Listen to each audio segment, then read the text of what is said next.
he does, because he's a selfish, fat idiot. You shut up, Ollie! I didn't ask to be in this family! I'll go get him.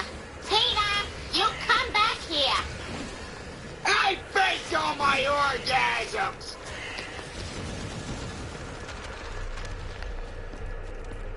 Hey, what's going on? You know, that was pretty cool the way you finally stood up to everybody. I don't know, Brian. I mean, I meant every word of it, but you saw what happened. What do you mean? They all turned on each other like a pack of wolves. Well, so what? It's not your problem. Do you think it's possible that this family can't survive without some sort of lightning rod to absorb all the dysfunction? Well, it's a theory, I guess. I mean, it's not ideal, but it's an important piece that maybe it's just my lot in life to provide. Maybe if I feel bad, they don't have to. Wow. You know, that's incredibly noble and mature, Meg. You know, I think you might be the strongest person in this house. You mean that, Brian? Absolutely.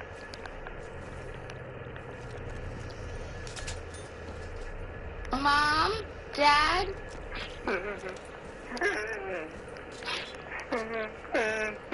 Dad? Go away! Dad, come out of there. No! I don't deserve no better than living with the shoes! Peter, there you are. You guys have something to say. You're right. It's all my fault. What? Mom, you're an amazing mother. And all the things I said about you were out of anger, and I didn't mean any of them. Chris, you're an outstanding brother.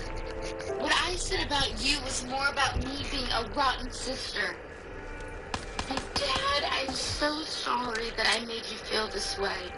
You don't deserve it. None of you have done anything wrong. I took all my problems out on you guys, and that wasn't fair. Oh, so this was all about you, it wasn't about us? Yeah. All right, that makes sense. You see, I thought it was weird that I was a bad dad. Meg, how could you put us all through that? I'm sorry, you guys. You're a bitch. Yes. Yes, I am.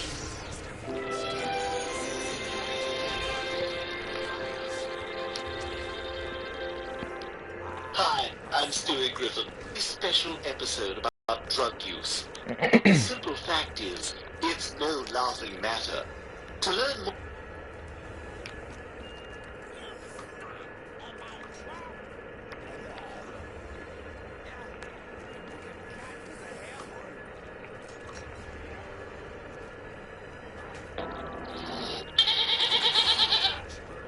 Lois, I need $28,000. For what? I decided I want to open a sushi restaurant. What do you know about sushi? I don't care about the sushi. I just want to yell at customers when they walk in the door. Irashaimase! Hajimemashite! Here comes a black guy! Peter, you're not getting money for that or anything else. We're running seriously low on cash right now. In fact, I may have to get my own full-time job. Geez, we're really living that close to the edge. You know we are, Brian. Why do you think we waited so long to take you to the groomers last month?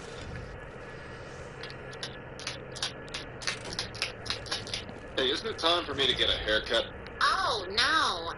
I think you just got one. Are you sure? Because I feel like my nails are really long. Yeah, I'll check, but I'm pretty sure it's not for another couple of weeks. What day is this? Like it or not, we're gonna have to start living on a strict budget for a while. Good evening, I'm Tom Tucker, and this is News... I thought you were going to sing with me, Joyce. Okay. Our top story tonight, the Rhode Island State Lottery has climbed to a record $150 million jackpot. That's right, Tom. Powerball fever has officially gripped Koha. We sent Channel 5 News Asian correspondent Trisha Takanawa around town to get the public reaction. Mayor West, what do you plan to do if you win the lottery? Well, I'd finally splurge and buy myself one of those fancy four-piece suits. I'd like to join your country club. I assume that won't be a problem. And how about you, every Persian guy in the world? White BMW! There you go, Lois. That's the answer right there. We'll just win the lottery. In fact, I'm going to go buy my winning ticket right now.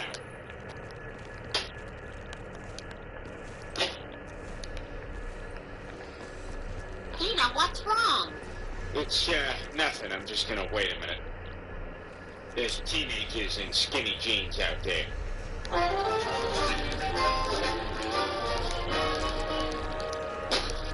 Everyone, I got big news. We are going to be rich. Oh my God, Peter, there are thousands of lottery tickets here. Where did you get the money for all these? Simple. I took out a second mortgage on a house. What?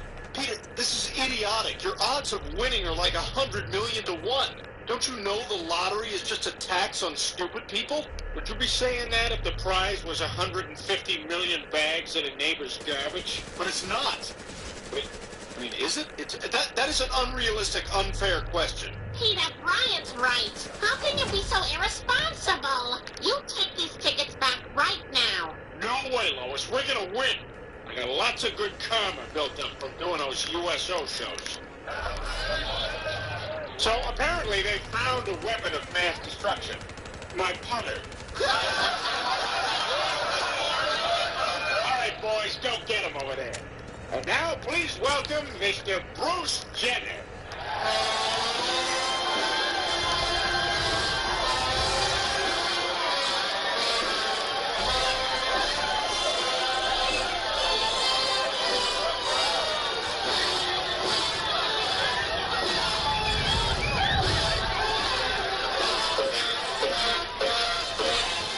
Just wanted to remind you fellas what you're all fighting for.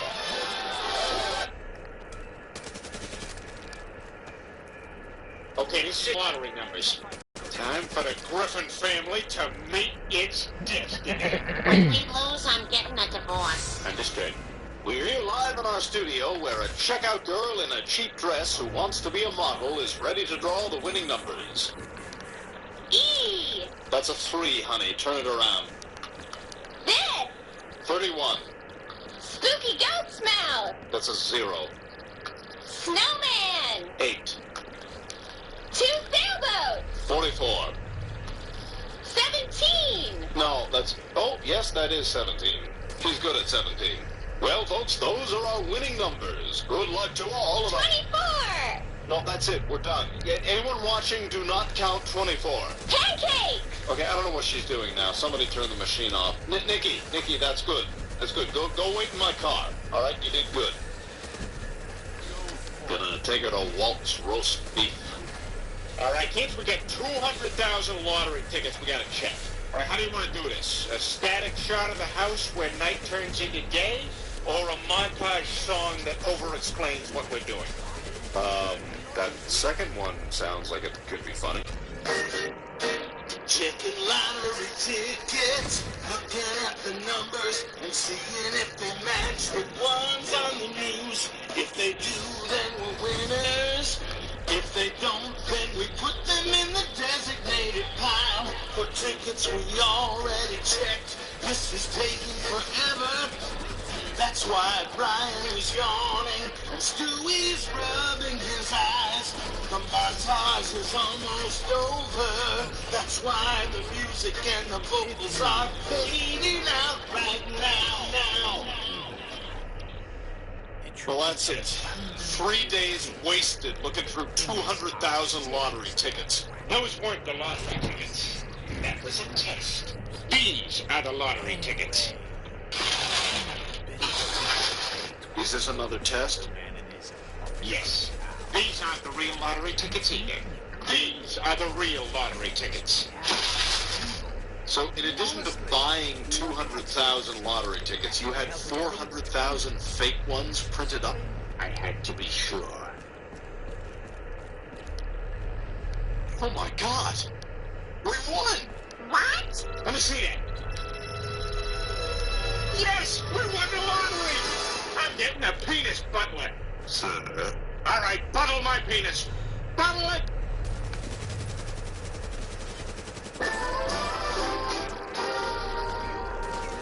This is awesome.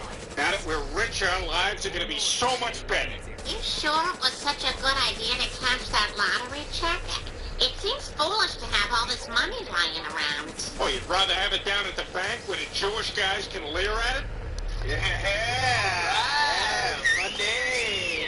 Woo! Hello? Did you blow all your money yet? No, Daddy. All right, call me when you blow all your money. Love you, bye. All right, so how are we going to spend our winnings? I'm gonna get some supermarket fried chicken and eat it until I'm nauseous. I'm gonna finally get my gal that doodad she's been wanting. I'm gonna get a floor mirror to squat over and see what's making all that noise. Okay, everybody just calm down. We're not gonna go crazy spending our winnings, and we're not gonna let this money change us. What are you talking about? This money is our ticket to the good life. Starting now. I just bought a giant room full of gold coins, and I'm going to dive into it like Scrooge McDuck.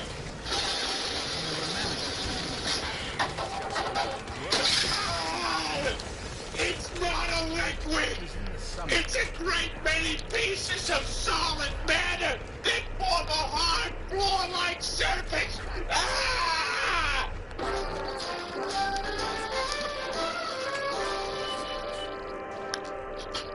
Peter, what are you doing here? Shouldn't you be at work? I quit my job, Lois. You what? Yeah, we're rich now. I don't need to be working. Oh, you should have been here, Lois. I told Angela what she could do with that job, just like I always fantasized. Angela, I just want to thank you for several extremely pleasurable years working for this corporation. Certain unexpected developments have created a situation where I am no longer in need of employment. I would be remiss, however, if I did not extend my gratitude to you for your unwavering fairness and belief in me, and there is a giant poo on your desk. Hey, Horace, another round for everybody. Gosh, Peter, you're really being generous with your money. Hey, what's the point of being rich if you can't share it with your pals, huh? Okay, wait, I got one. Who would you rather do? Susan Boyle or a sex doll that's been passed around the fraternity? Well, have they been cleaning the doll? Wait, these guys are betas. They're total animals. Hey, I got one, Peter. What would you rather do? Tread water where you are right now, or increase your net worth fivefold within the next 18 months? I'm talking about... Street, and he says he's come up with a new penis enlargement pill, and if we can bankroll him $100,000 in startup money, he'll triple our investment in a year. Well, gee, I don't... Peter, I've taken the liberty of mocking up some sales projections. Wow, that's pretty good. And this would be our net profits. Yikes. You know, Peter, Bonnie's birthday is coming up, and I'll be gall darned if I didn't go ahead and promise her that Stevie Nicks would come to our house and sing 3 songs to her. Boy, do I got a big mouth, huh? Hey, yeah, if you're gonna open your mouth with the missus, stick to kisses, huh? What needs humor? What needs humor? So what do you say, Peter? Can you help us out? Of course I can, you dope. We're pals, right? There you go. Hey, Horace, give us 3 shots of your best bourbon. And have that Russian waiter I like bring it over.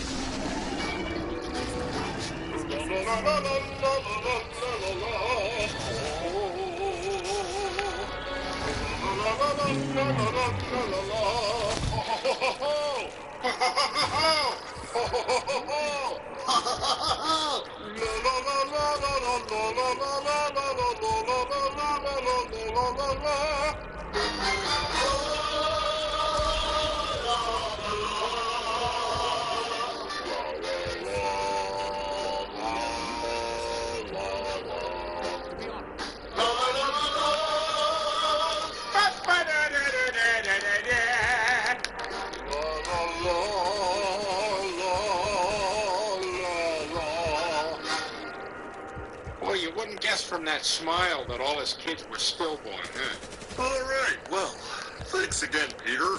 I gotta head out. I told my mother I'd visit her in the hospital. Yeah, and I gotta work. I'm flying a leg to Minneapolis tonight. Oh. Yeah, I understand. You got other things to do. I just wrote you guys a couple of checks. But no, you do your things. What? No, I mean, I'm just saying. I thought friends hang out, do things with each other. You know, especially when one friend gives the other friends a whole bunch of money. Oh, well, I guess I can stick around. Yeah, and I guess the co-pilot can fly the plane. She's a woman, and passengers are usually okay with that. I once saw a deodorant commercial that had a woman pilot. That's more like it. From now on, we're all going to do whatever I want to do. Because I'm the one with the dough. Yeah, I guess that's fair. Good. Because what I want to do is stay here, get drunk, and watch TV. We now return to Michael McDonald during allergy season.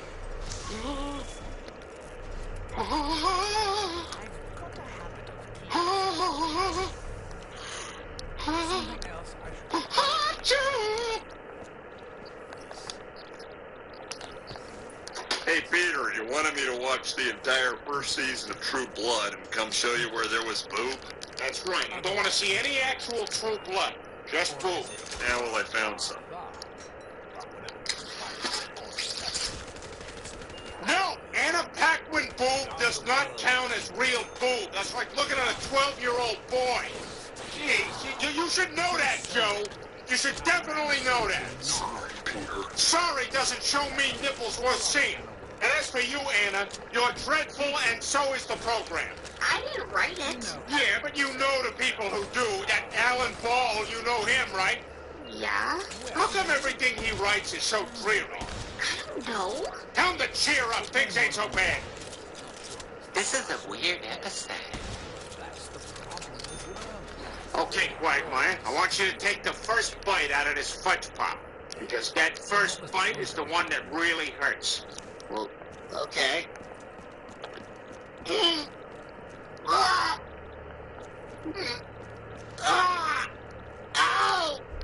Ow! Yeah, that's right, Al. Now you swallow that. Don't you dare spit that out. What's the difference? You got what you wanted? I said swallow it. Now smear what's left of it on your face and look at me with your mouth open. Look at yourself, you filthy whore. I don't even want this now.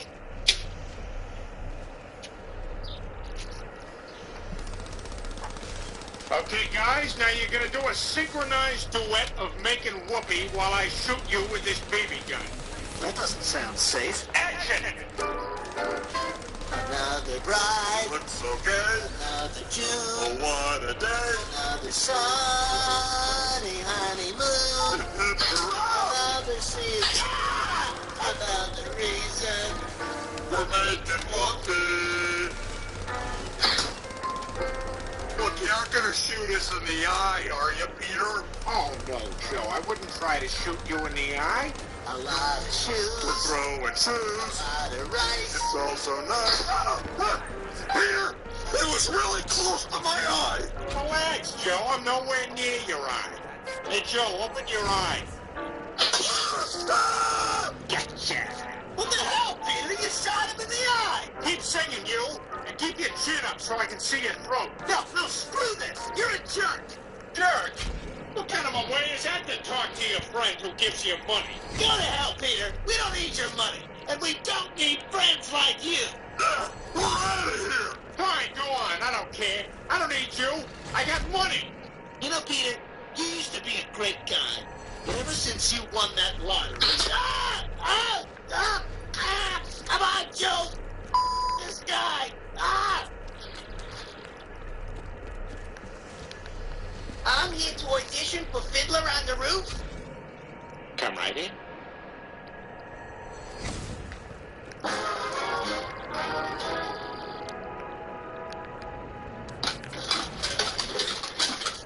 Peter, my God, what the hell are you wearing? It's a solid gold tuxedo, Lois. I had to fight 3 rappers down at the nonsense store for this. Look, Peter, this is not who we are. I'm worried the money is changing this family and not the way you hope. Well, I was hoping it would make you shut up, so you're right. You know, I spoke to Bonnie this morning, and she said you haven't talked to Joe I don't need Quagmire, and I certainly don't need Joe. I got Money Joe. That's a good one, Money Joe. I don't like what this money is doing to us. It's even affecting Brian and Stewie. I think I'm gonna take a nap. Here? Yeah, I had a giant mobile put in the sky so I can sleep wherever I want. This is nice. I hope that bear comes around soon. That's sort of my thing. Oh, look, the bear!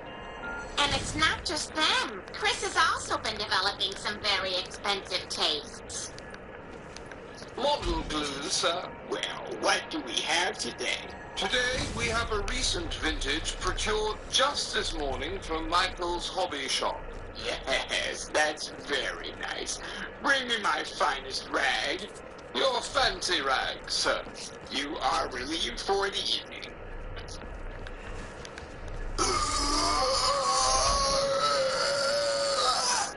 You don't see poor people doing this. Lois, don't you understand? We don't got any of our old problems anymore. We don't have to worry about paying bills. We don't have to worry about saving dough. All we gotta do is enjoy ourselves. Interesting. Oh my God! Peter, it's beautiful. Is it a blood diamond? Ah, the bloodiest. The two kids who found it were forced to murder each other. Oh, Peter, I love it. Hey, you want to watch a DVD of the murder while we do it? I already watched it 8 times, so I know exactly which part I want to blam at. Chris, Meg, now that I'm a rich father, you will try to impress me, and I will remain distant. Go. Say, Dad, did I tell you I got second place in the yacht race? Sounds like somebody's dad is happier than me right now. Well, how about this, Dad? The school paper's doing a story about me. That's because I had it arranged. I was thinking about joining the army? No. Meg, as a girl, your life holds no merit. And kiss try as you may, you will never be as good as your older brother who died. He was good at sports and talking. Now, pardon me while I look at Scrimshaw through a magnifying glass. Ah, brave men all. Lost sons of New Bedford. That's good Scrimshaw.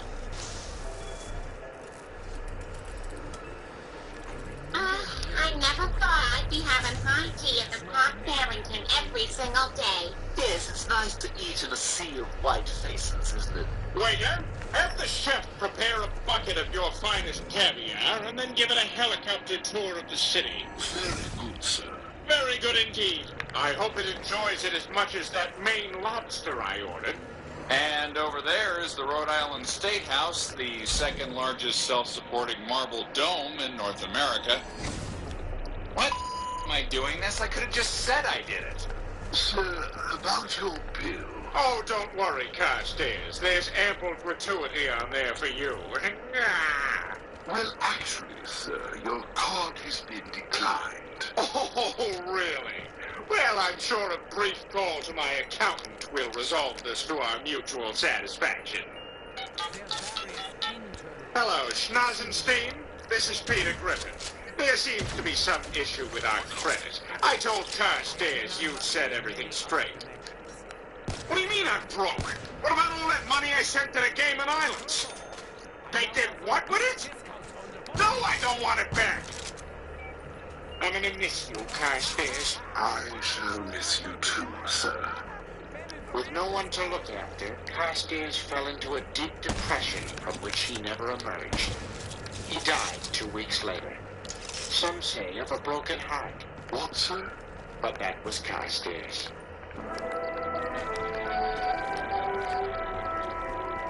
I can't believe it. We lost everything. What do we do now? Well, it seems like our only hope is the lottery. Holy We won twice and we're right back here again. We had $150 million and we blew through it in a month. Yeah, but on the bright side, if this hadn't happened, we never would have met Kyle. Hey. Hello. Hey there. Hi. And that's not even Kyle. Peter, we can't live like this. Well, what are we supposed to do, Lois? Everything we had is gone. We have friends, Peter. Not anymore, we don't. They're good people. They'll listen. And they'll care what happens to us, even after everything that's happened. You know, I'm still young enough you can drop me at the fire station, no questions asked.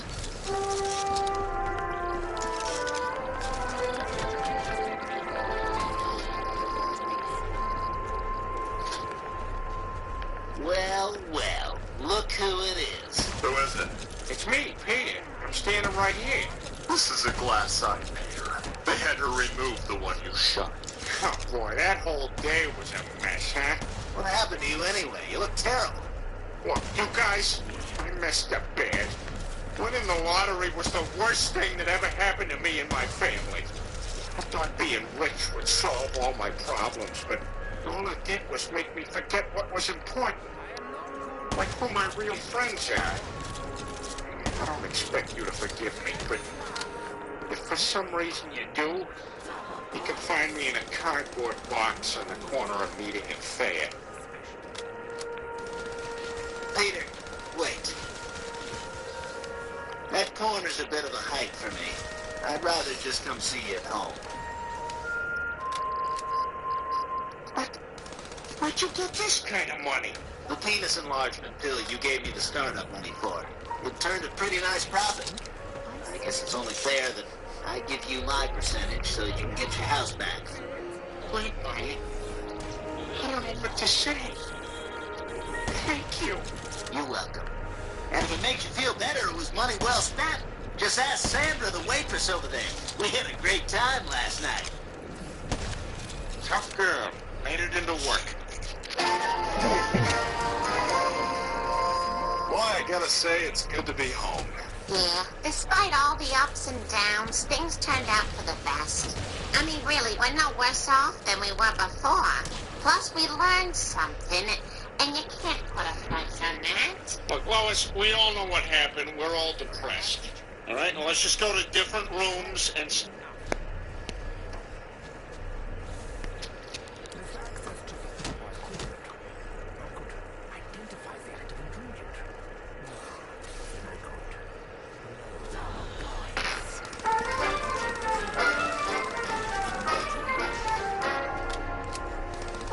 Looks like another day of nobody joining us for lunch. Yeah, we never should have let that blind girl touch our faces. Attention, students. This is Principal Shepard with the lunchtime announcements. And as a special treat, I thought I'd deliver them in the rapping style you kids are so enthused about. Later today, you're going to have a big thrill, because shortly after lunch, there'll be a fire drill. And when you go out to wait for the bus, go in orderly fashion, or your hair will get buzzed. You suck! No, you suck. I can't hear you. I just presume somebody must have yelled, you suck. Anyway, last announcement. Don't forget, it's time to vote for Homecoming King and Queen. Nominations are due by 3 p.m. today. Peace out. No, you're a douchebag. Wow! Can you imagine if one of us was Homecoming King? Then people would want to sit with him. Thorn has conquered Fox Sunday. Looking for me? Sorry about that. Sorry. It's so hilarious. That's the dumbest thing I've ever seen. Your sides will be Thor from laughing. You have no idea what you're doing. But the important thing is I'm having fun, right? No. Thorn is the hero we need. We sing the praises of Thorn. Oh, no. Son of Thorn. All new tonight at 8:30, 7:30 Central on Fox. But today's breaking news is that the New England Toy and Game Company has issued an immediate recall of all of its stuffed bears, like the one shown here. The bear's eyes can become easily detached and pose a potential choking hazard. Oh my God, that's the same teddy bear Stewie has. We gotta send that thing back right away. Wait, I wonder if there's anything more on Channel 2 about this. Our top story. Channel 5 news anchor Tom Tucker has a meltdown at a local comedy club. Look at you, you fat, gross Moroccans, with your ooga booga food.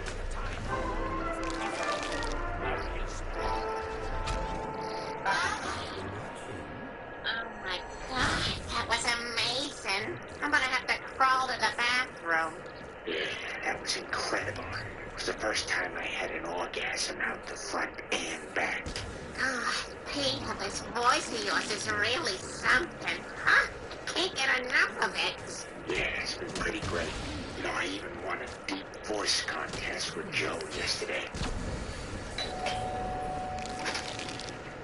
I heard you coming. I made myself heard. Where did you come from? I've come from where I've been. You're still right with that mangy bullcat, Fletcher. Fletcher at the long arm of the law, at the wrong end of a shotgun, at the deep end of a grave, at the far end of a dead-end road. Where? Well, I should probably get going. Me, Joe, and Quagmire are going bowling again. We got a big tournament coming up next week. Well, hurry back, handsome. Oh, Peter, this is so much fun. I feel like I have a secret lover nobody else knows about. Just like Carly Simon. Miss Simon, enough years have gone by since you wrote your classic hit, You're So Vain. Don't you think it's time to tell the world who that song was written about? No, that will always be a secret between me and him. You're so vain. Probably think this song is about you. You're so vain, so vain.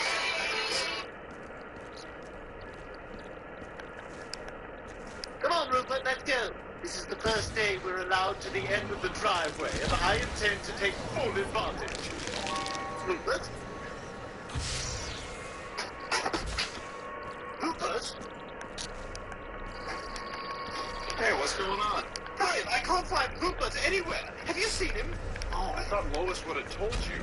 She sent him back to the factory. What? Why? She was afraid he was going to choke you.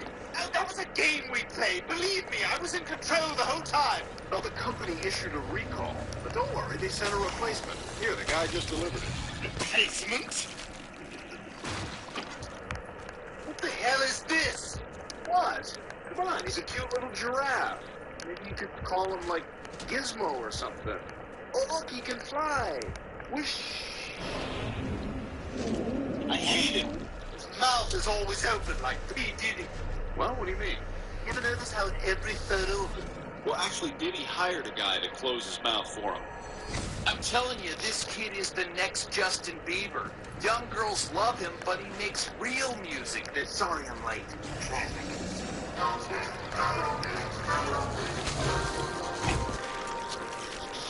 Good morning, Lois. How's it going, Brian?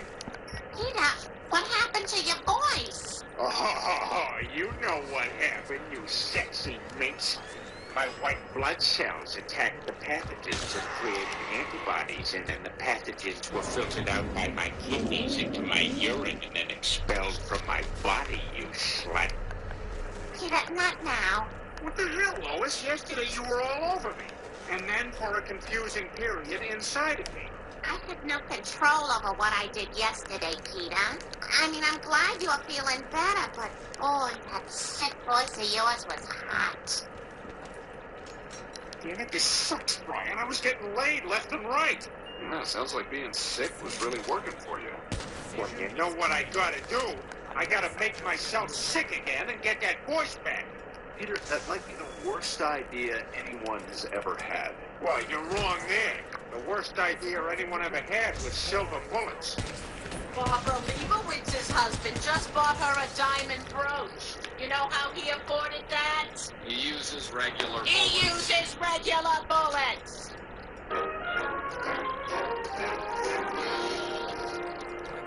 Hank, have you seen Dad? Yeah, he's at the dentist. He's trying to get sick. Okay, go ahead and spit.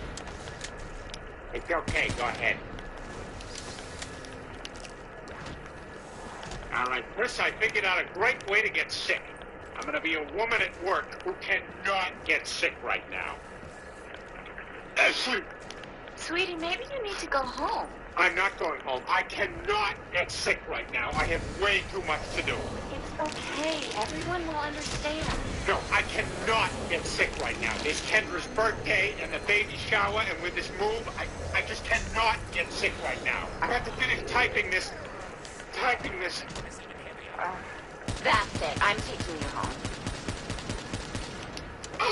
You did this to me! Miss Lohan! Lindsay! Over here, Lindsay! Excuse me, which one was Lindsay Lohan's dessert fork? I think it was that one. Give me cocaine!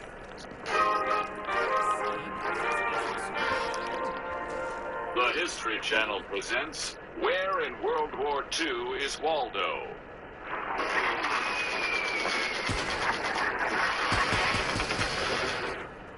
Do I sound sexy? Tell me I sound sexy! What the hell? You look terrible. We're off the couch, kids. I'm gonna do your mother right here. Oh my God, Peter! No, I'm leaving. I cannot get sick right now.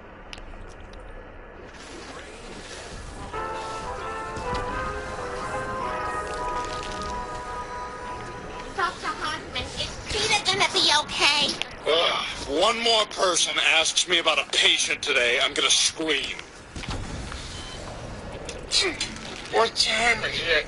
Peter, what are you doing? Get back in bed.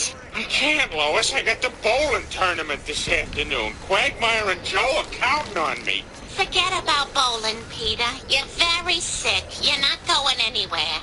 But if I don't go, we'll have to forfeit. I'm sorry, but you need to stay here and get better. Well, then, you're gonna have to bowl for me. What? Peter, I haven't bowled since college. Please, you gotta do me this favor, Lois. You owe me from when I took you to see Shakespeare in the Park. Even though it was the part of the park where the gay guys go to have sex. To be or not to be? Yeah! Right there! Ignore that. That's not part of the play. That is the question, whether 'tis nobler. It isn't love, by the way.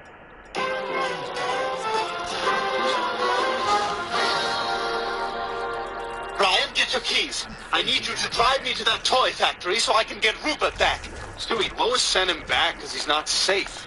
But Brian, I miss him. Without Rupert, Are you watching porn in the kitchen? Come on, man, we eat it here. Anyway, I need you to drive me to Middleborough.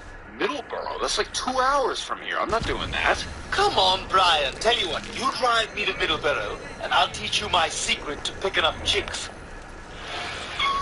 Hey, you, me, ba-boom, huh?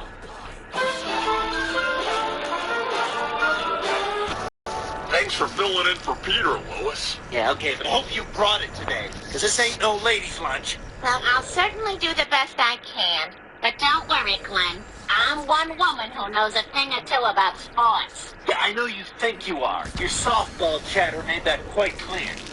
Okay, that's 2 down, guys. 2 outs. 2 out of the 3 outs required. Okay, guys, let's go. Tom Brady is a quarterback. Okay, heads up. 2 down. College football is on Saturday. Okay, come on, look alive. NBA players are predominantly black. Oh, hi, Lois. What are you doing here? I'm filling in for Peter. He's sick. All right. In the bowling alley. All right. What do you say we get this thing started, huh?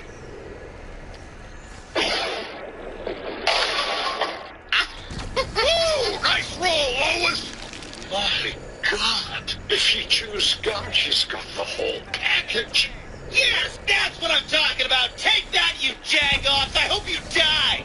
God, Quagmire gets so competitive with sports. Hey, Quagmire, it's just a game. Take it easy. I'm not going to take it easy. These guys are going down. You're going down in front of all these people.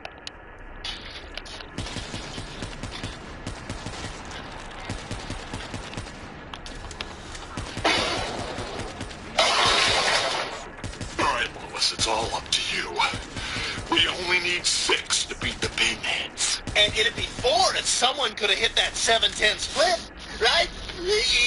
Joe.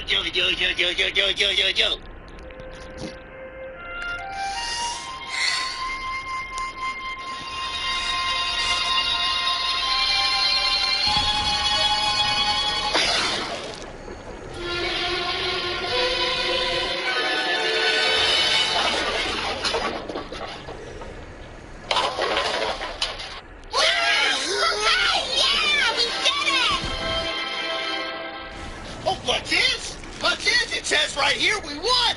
We won, you dicks! You suck!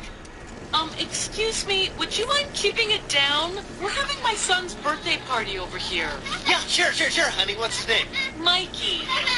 Happy birthday, Mikey! Yeah!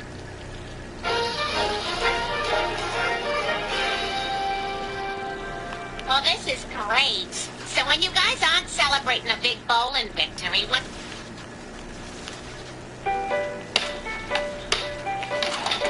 Okay, so that's a little hard on top, but what's not hard... What do you normally do here?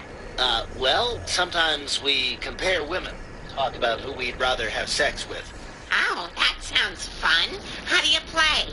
Well, it's like, okay, who would you rather do? Kristen Stewart or Scarlett Johansson? Oh, definitely Scarlett Johansson. For one thing, there's the boobs, which Kristen Stewart does not have. Also, I get the sense that Kristen Stewart is more of a bath person when she really needs a shower. She does seem kind of dirty. Yeah, someone should write, "Wash me in the dust on that flat ass." Oh, move over, funny man Richard Lewis. We got Richard Lois.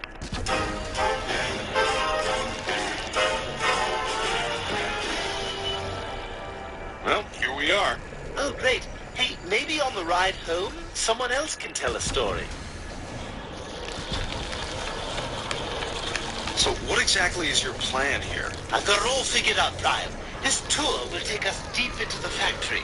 And when the time is right, we'll slip away and find Rupert. Does anyone have any questions so far? Who's that up there? Oh, that's our gunman. Every once in a while, one of our toys becomes real, and we have to make sure it doesn't get out.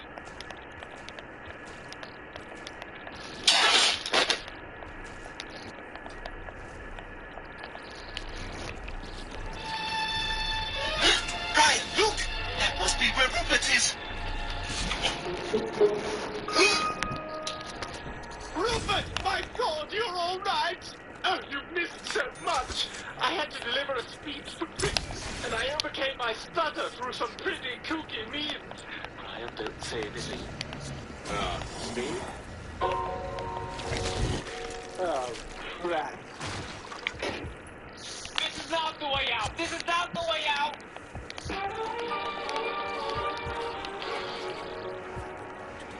Hey, Horace, look, he is over here. Lois, you're always giving me the business. Yeah, I meant to tell you guys, we shot some drug dealer this morning. He had 3 Red Sox tickets in his pocket. Oh, that's awesome. Oh, this will be so fun. You know, if we leave right now, we can probably still get there before the first pitch. Hey, you guys. Oh, hey, Peter, how's it going? Peter, it's so good to see you up and around. Yeah, how you feeling? I'm feeling shipshape. If the ship is the SS Minnow.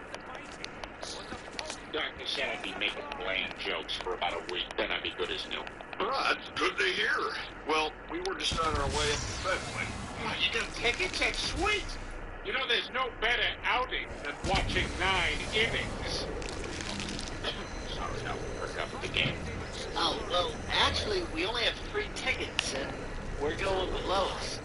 With Lois? Oh, yeah, we've actually been having a great time with her, and she's quite a bowler, too. Is that all right, Peter? Do you mind if I go to the game with the guys?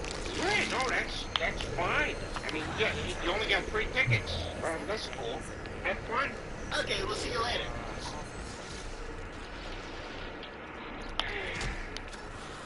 Hey, Horace, why don't you take that wiener out of your hand and give me a beer? Don't talk to me that way, you son of a bitch!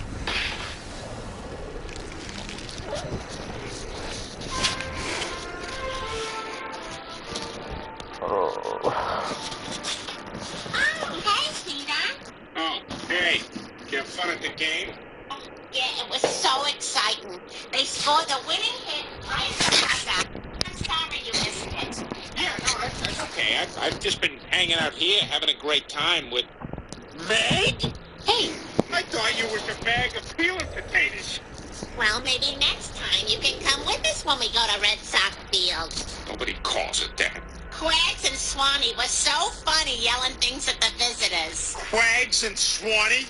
Lois, it's one thing to steal my friends, but don't go giving them stupid new nicknames. What are you talking about? I didn't steal your friends, Peter. I'm only doing what you asked me to do. No, I asked you to take my place at the bowling tournament. That's it. Look, Lois, I have my friends, and you have groceries and all those rusty pink razors in the shower. Now just stick to what's intended for you and leave my things to me. Are you saying you want me to stop hanging out with Joe and Quagmire? They're my friends. They're all I got. And you know how hard it is for me to make new friends.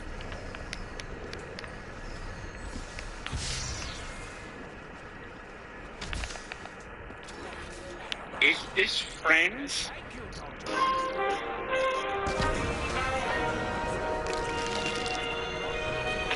Stewie, we're never gonna find him. They're all exactly the same. Wow, I wish you could hear how racist you sound right now. Come on, can't you give that giraffe at home another chance? You know, for every one they sell, they save a giraffe in the wild. Sorry, giraffe. They only bought one. Nah, they returned it.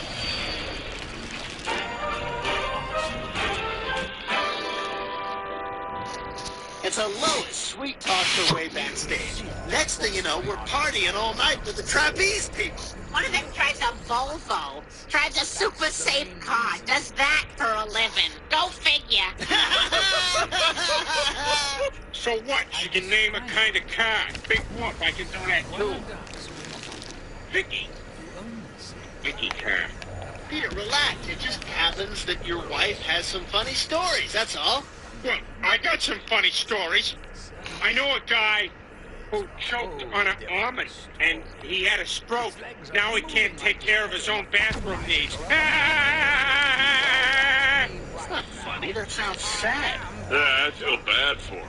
Oh, don't feel bad for him. He got his name in the paper. What? Please look at me. What the hell's wrong with you, Peter? Nothing. What the hell's wrong with you, Swanee? I'm Quags. I don't know who any of you are anymore. Oh, he's really upset. I haven't seen him like this since he saw that Rocky Dennis movie. Take off the mask. That's your problem. Right?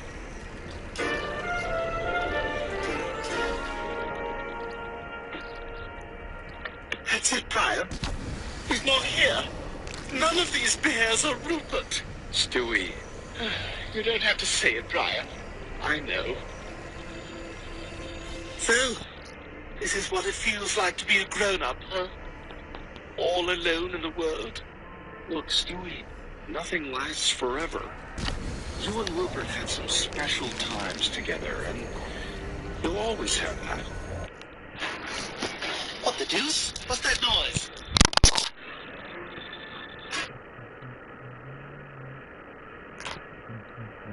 People think Californians live in our own reality. Stick our heads in the clouds. Like a bunch of space cadets. Huh?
It's okay. I better go downstairs before Joe realizes I'm gone.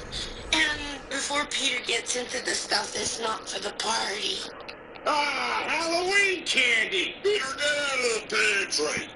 Oh, I can't believe I just kissed my friend's wife. I'm a bigger scumbag than Spock. I heard that there was a Romulan ship spotted in our sector, which means... Hey! Hey!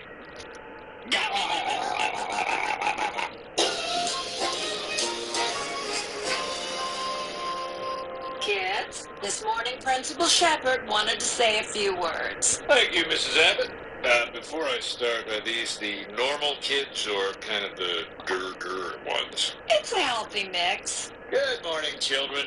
It's that time of the year again to fulfill your community service requirement.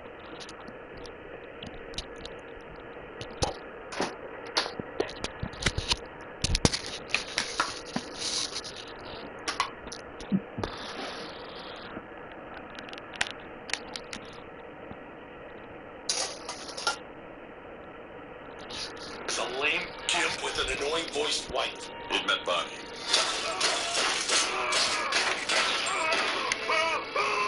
Rick's got away, and I've been in this wheelchair ever since.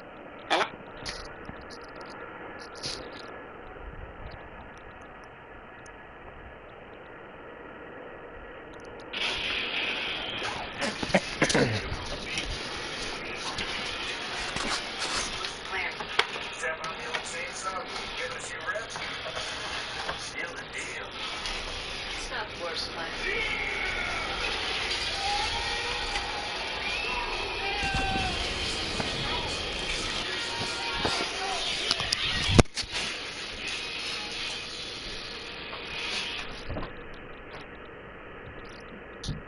It's a great idea.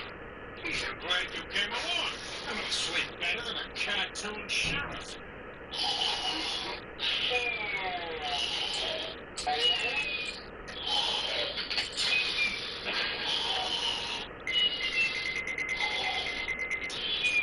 I was in jail because I killed a bunch of old ladies.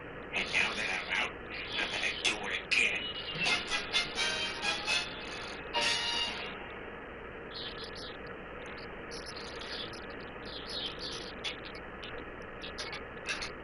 Wow, Stewie, you look exhausted. Yeah, because I was up super late last night beefing your mom. My mom's dead. Yeah, because I beefed her to death. Oh, what's your problem? Why are you being such a jerk? I'm sorry, Brian. I had the absolute worst night. I had a weird dream. A frightening dream. Yeah, Stewie, that's called a nightmare. Sounds like you must have had your first one. That's what a nightmare is? I thought nightmare meant like being invited to an apartment party. Get a house if you want to have a party. You're going to a party in an apartment. Relax, it's no big deal. Nightmares all the time. Oh no, Brian. I am not living through that horror. And with that, with our coverage of the football Thanksgiving Day Parade. Happy Turkey Day go on. This is Tom Tucker and Joyce Kinney live at the parade. We've got some on and off drizzle here today, and we're a little wet, as you can see, because apparently there are no awnings that exist anywhere. There's a top news story right there. Mysterious awning shortage ravages the Northeast, but miraculously has not affected channels 2 or 6. Look, get the camera over there. I want everyone to see it. This is why we're third. And here comes our first quote of the day, Tom. It's the James Woods High football team with their Not Gay review. We just won the big game. We just won the big game. We drilled them and banged them and fouled them a lot. And though that sounds suggestive, but discuss that it's not. And here comes the Rugby and Bull Wiggle Float. Always a popular sight here at the... Somebody want to handle that? Somebody want to deal with that? You're kidding. Well, viewers, to top it off, that's the Channel 5 news van you're hearing. Bill, just open, unlock the doors. You don't have to put the key in the ignition. We'll open the driver's side first. Okay, well, I guess it's broken then, and there's nothing we can do about it. Okay, happy Thanksgiving, Quahog. Here's a call. All right, well, I guess we can... there we go. That must be Joe and Bonnie. Now remember, everyone, let's be cheerful, because Thanksgivings are very hard for them. Because Joe can't walk? No. Because his bum doesn't open up the pool anymore, and a nurse has to go digging up there to get up after his stuff? Oh, my God. I know, that was told to me in confidence. No, don't you remember, Peter? It was on Thanksgiving that their son Kevin got killed in Iraq. One tortilla! Thanksgiving. You guys, thanks so much for having us over. Well, we're just glad we can have people over again now that giant crab's gone. Hey, guys, how you doing? Come on in. Just go around it. He's not going to hurt you. Just go around it. All right, just going under it. I think we should probably just go home. Maybe we'll do it another time. What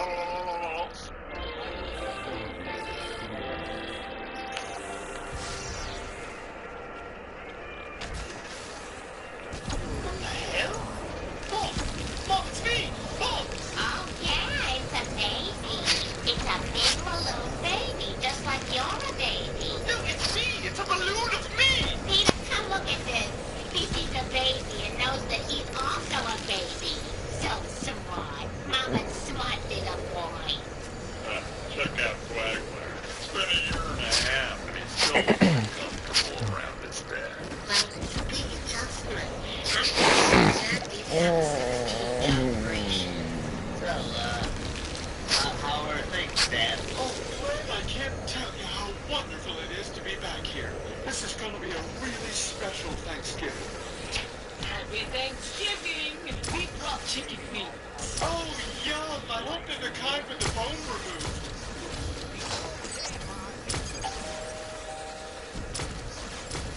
And Carol, and Gladys. Don't mention last night's Project Runway. I've got it on TiVo. Happy Thanksgiving. I brought marshmallow peeps. Oh, okay. I'm gonna need that Pirate's dictionary. Okay. I'm gonna need it back now. Oh. Anything else today to get as tense as that just good?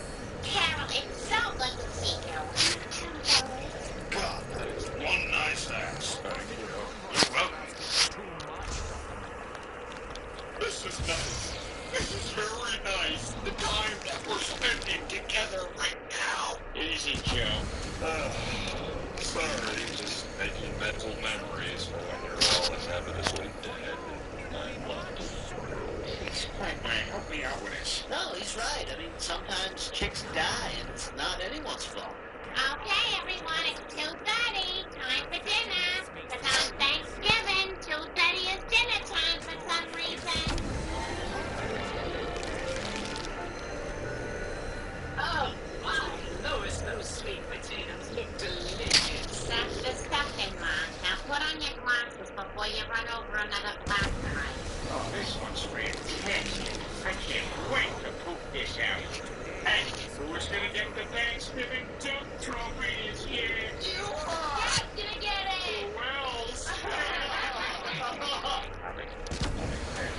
Long digging, everyone.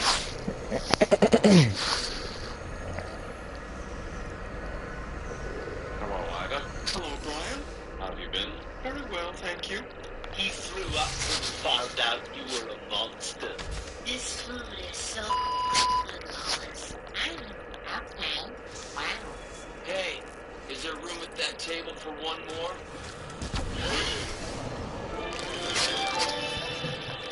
Oh my God! Kevin Swanson! Son, they're alive!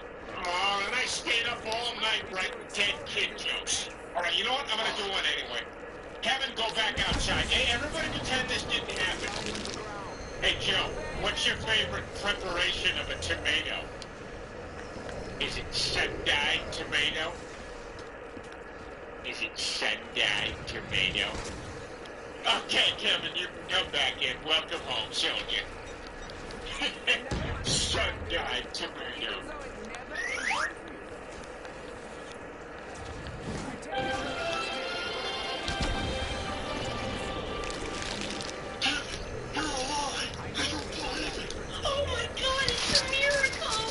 I guess you replaced Mother as the star of the dinner. But I don't understand. The army said you'd been killed in action. What happened? Well, it's quite a story. In some ways, army life in Iraq is what you'd expect. What with the blistering heat, the constant sense of impending danger, and the one gay soldier awkwardly avoiding the use of pronouns. Man, I sure miss my sweetheart back home. I can't wait to get back to that person. Chow time, boys! Yes, sir, Sergeant Major General Captain. Ah, come on, boys. It's Thanksgiving. Call me Major General Captain. Now you eat up. I don't trust that turkey those Iraqis made. Ah, you're all wet, Swanson. I call the white meat. I call the dark meat. I call the cell phone duct tape to the side.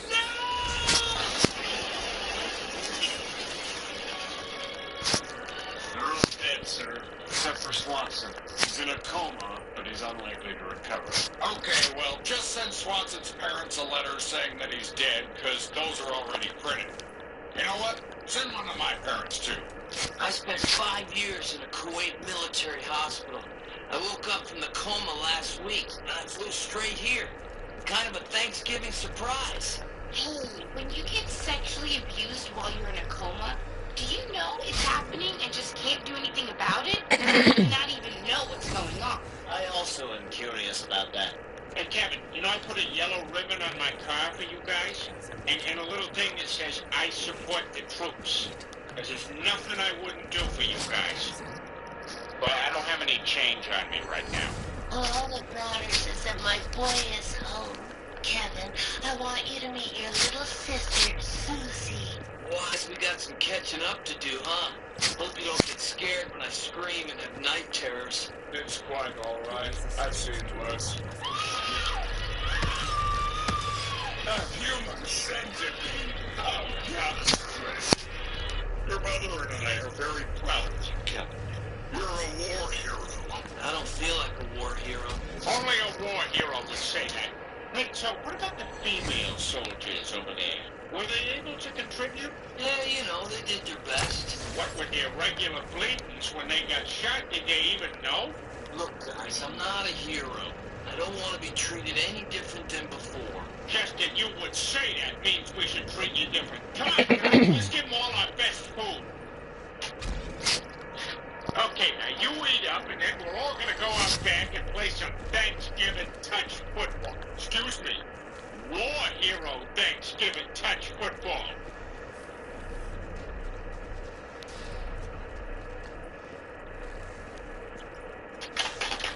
Yeah! I didn't even know there was a war. Okay, let's pick teams. I'll be a captain, and, Mayor West, you can be a captain. All right, I'm picking you. You can't pick me. I'm a captain. No one had ever stood up to me like that before. I respected him from there on out. That's a great story, Grandpa.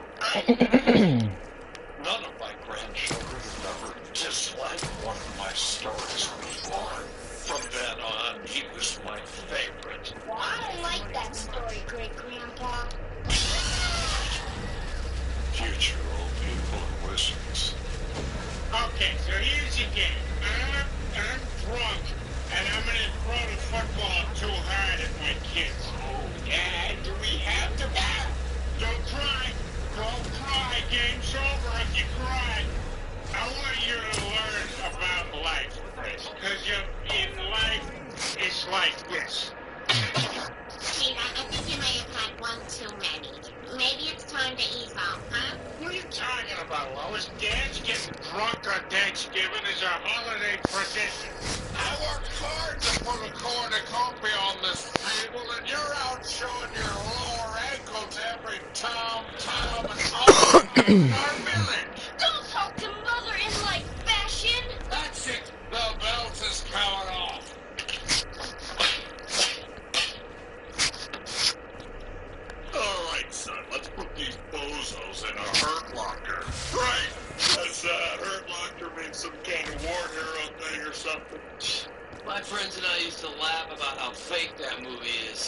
But, no, I'll wait.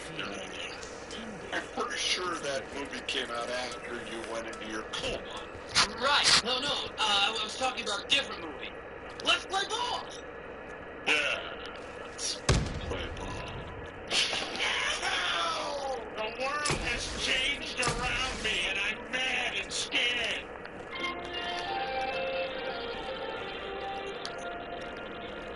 Lois, this pumpkin pie looks delightful. Hey, Kevin, can I see your purple heart? Because I never actually seen one. One time, this homeless guy showed me his purple head, but looking back, I'm not so sure that was a military thing. I didn't want that stupid medal. You know what I did with it? I threw it back over the White House fence. Wait a minute, I thought you said you flew straight home from Kuwait after you woke from your coma. When did you throw your medal over the White House fence? No, I told you. I flew to D.C., ditched the medals, and flew home. I guess that was just his dirty hobo penis. Kevin, why would you want to get rid of your war medals like that? Because it was a stupid war, you know? All it did was put me in a coma and kill one of my bunkmates and cripple the other one for life. Wait a minute. Now, I thought earlier you said that both of your bunkmates were killed. Now you're saying only one of them was? But I just want you guys to know I barely even stared at that penis for an hour. What? Come on, Dad. Whatever. Hey, why is it so hot in here? It's too hot in here. Wait a minute. An Ed Hardy t-shirt? That particular spray of douchebag didn't rise until 2007, while you were supposedly in your coma. Oh, get off my case, Dad. What do you want from me? The truth. Fine. Here's the truth. I was never in any coma, okay? I bailed. I faked my death and went AWOL. I faked my own death once.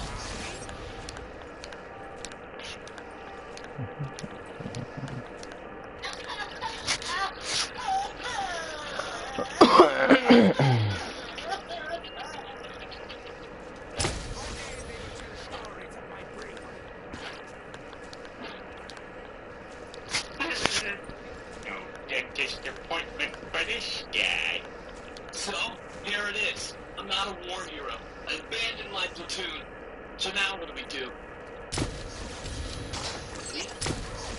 Am I supposed to say something? Kevin, you're under arrest for the crime of desertion. Maybe it's time for us girls to hit the powder room. You may use the yard.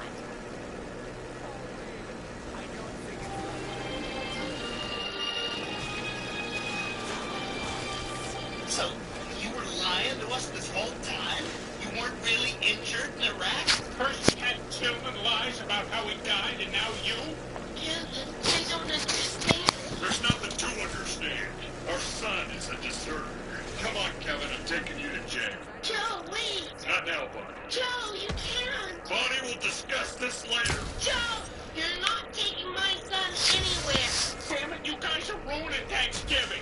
And it's my second favorite holiday, right after pretend not to notice people's race day. Have you seen Reggie around? Which one is Reggie? Oh, well, today he's wearing yellow pants, yellow shirt, yellow hat, yellow shoes. He's got a gold tooth, diamond earring, got that big necklace with a dollar sign on it. He's always grabbing his crotch when he's telling a story, like the one about when he found out his mother is really his grandmother. Could you be more specific? Let's see.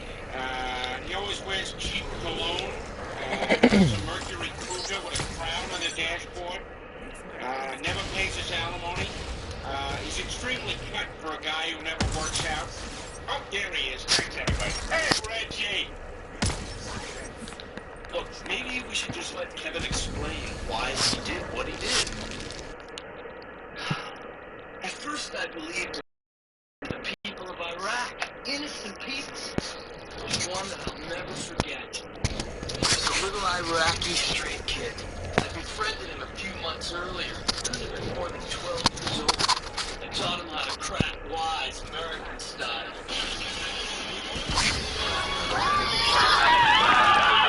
I guess that store's having a fire sale. I tell you, that that kid was strong-headed for his age, smart but innocent. And then one day, it was a firefight.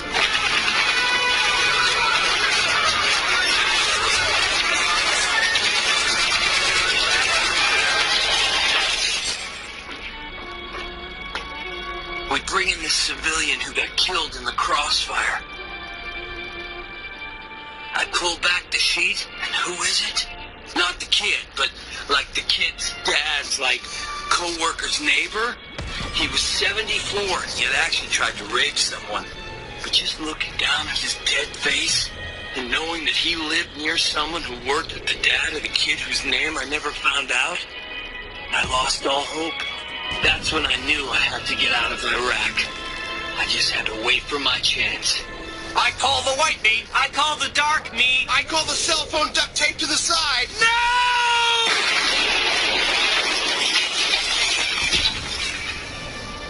Somehow I've been spared that Thanksgiving, but I can't say the same for my bunkmates. There were bits and pieces of them everywhere. I knew the army would never be able to identify who was who, so that was my chance to disappear. So I left.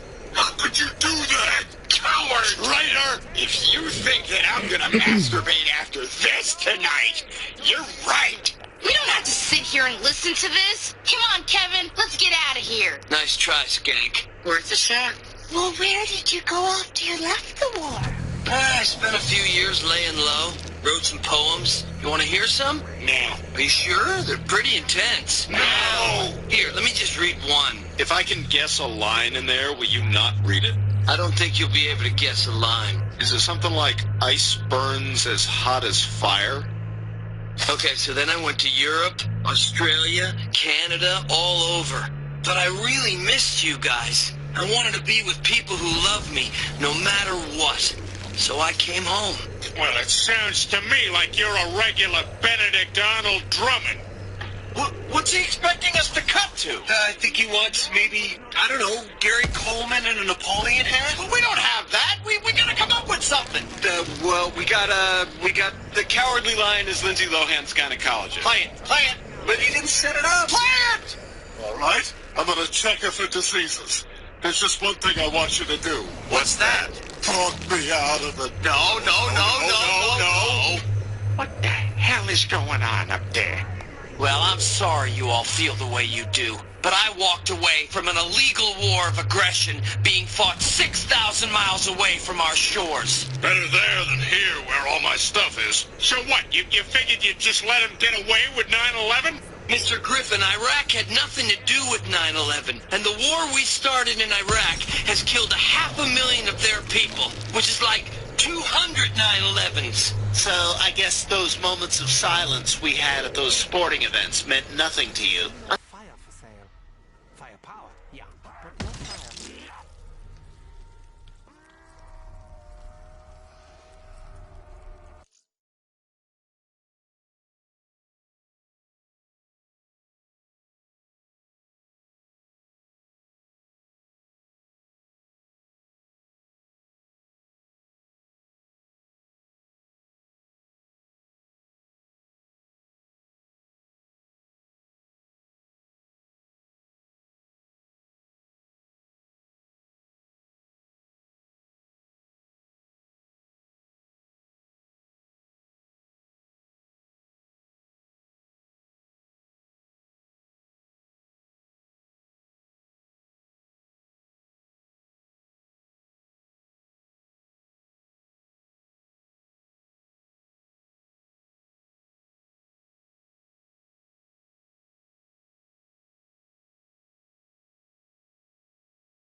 And that's what's most unforgivable. You know what, everyone? Forget it. Up till today, you guys thought I was dead. Well, I'm not. After all this, Dad, you may as well take me to prison, because right now, I wish I was dead.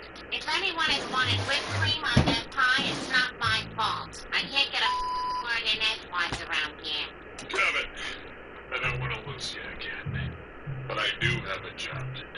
So get moving, because there's at least one Swanson man in this room who does his duty. Duty means fool. It does. Are you, Dad?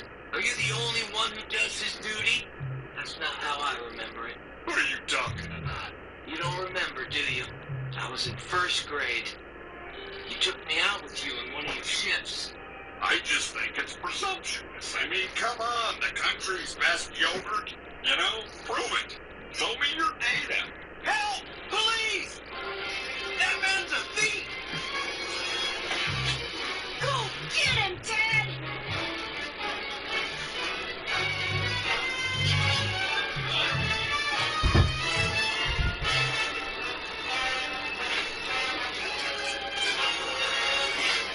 Reach for the sky, dirtbag.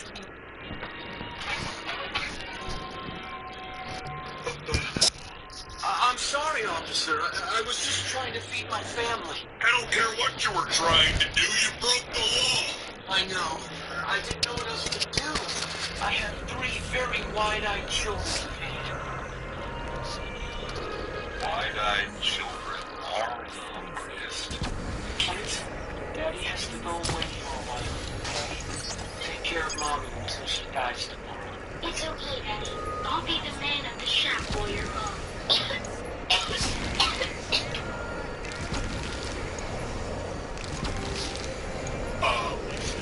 There's been a mistake. I'm not here to rescue you, Mother. You're not? No, son. I just came over to tell you what a great guy your father is. How hard he's been working for all of you. Wait, you're letting me go? I don't understand. Well, I'm not sure I do either. You know, the law says I have to arrest you. Sometimes the law is just a piece of paper. There's right and there's wrong. And somewhere in between, there's life. Folks, have a good day. Never forgot what you did. Well, thanks for coming, you guys. You know what you were doing that day, Dad? You were breaking the law. You knew what your duty told you were supposed to do. But instead, you did what you thought was About that family and yours. I think about them all the time. And the example you set for me that day. The very reason I left Iraq. It shucks how early I have to work. Well, Kevin, I still can't say that I agree with your choice. Not one bit. But I suppose sometimes a man has to do what he thinks is right. And if that's what you thought was right, I guess I can't accept it. Glad you're home, son. Me too, Dad. You know, there's still some pumpkin pie left, everyone. That sounds good to me. Me too. Hey, happy Thanksgiving to us all, huh?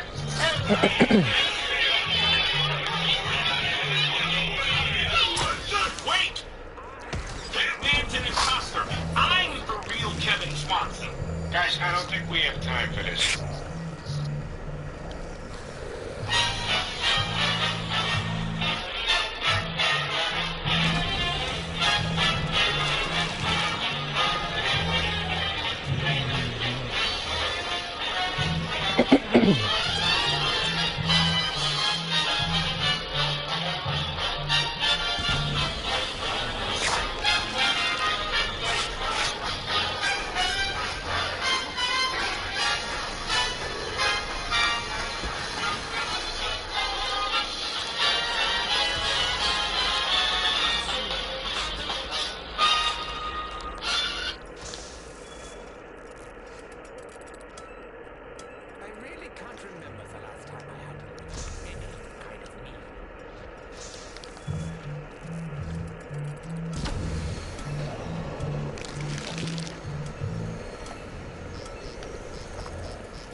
top story tonight, we continue to track the progress of Hurricane Flozell.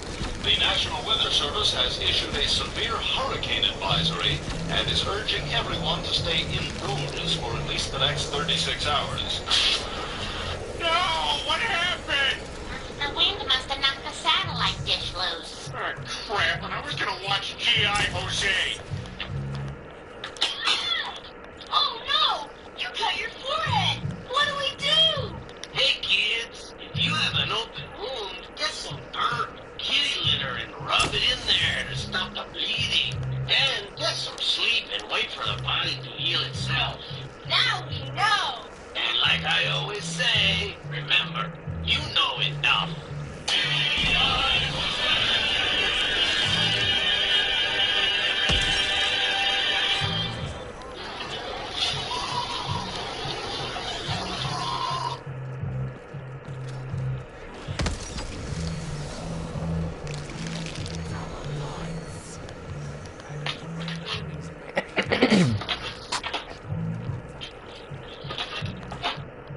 Nice. Brian, what are you doing? Oh, Jesus, Stewie. Scared the crap out of me. What you got there? Okay, I'll tell you, but you can't tell anyone. You have to be really cool about this. Yeah, cool. These are mushrooms. It's a psychedelic drug. Which is see weird things and feel it.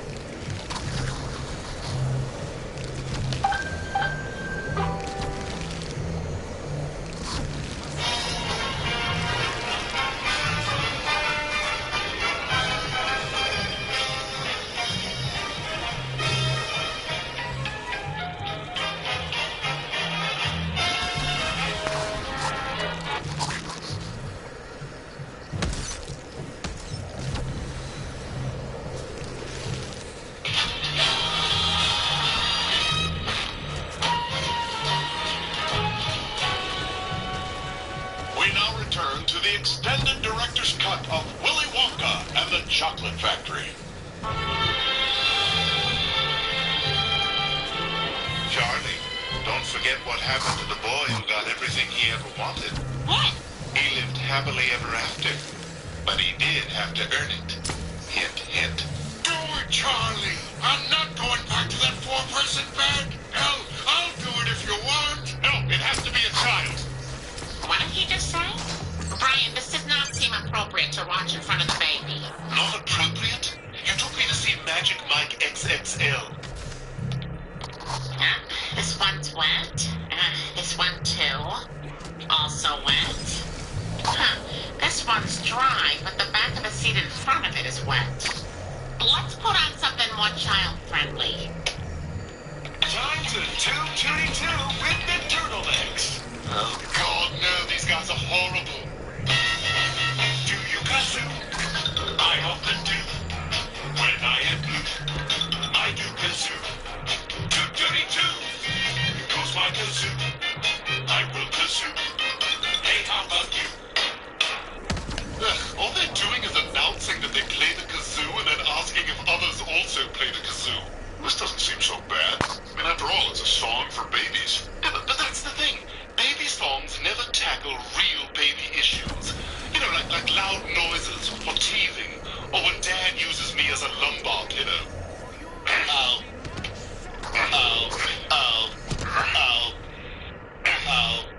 This thing works better in the car. Well, how could they have?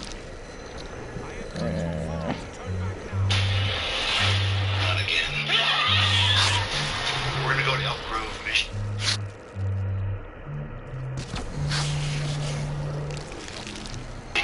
That's my hometown. Let's go save the world. You're Ash Williams. Demon Hunter. Hero and Heavy. Send them back to hell. Night-night. That is horrible and also awesome. Which is everything that I do.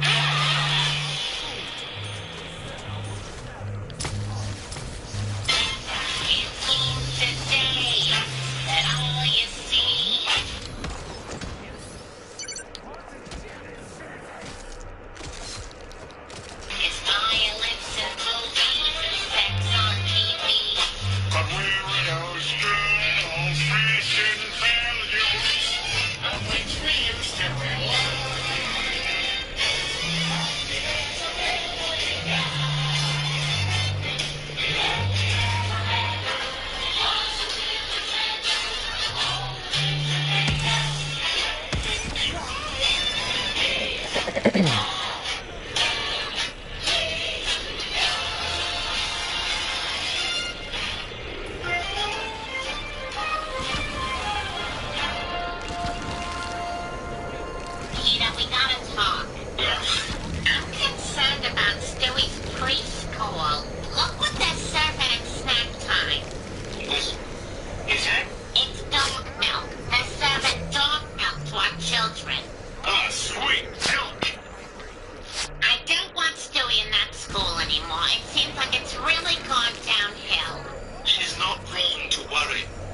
is mellow.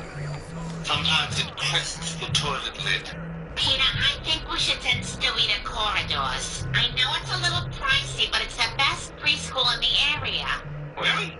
Is it the one where they make him dress in the little shorts and hats like the guy in AC/DC?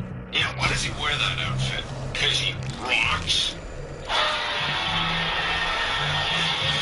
When I picked this, I didn't know I'd have to wear it for them 6 days.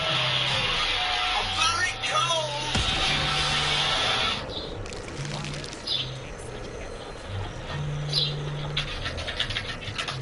You know what seems like a lie to me? A forever stamp that says love on it. You want to go ahead of me?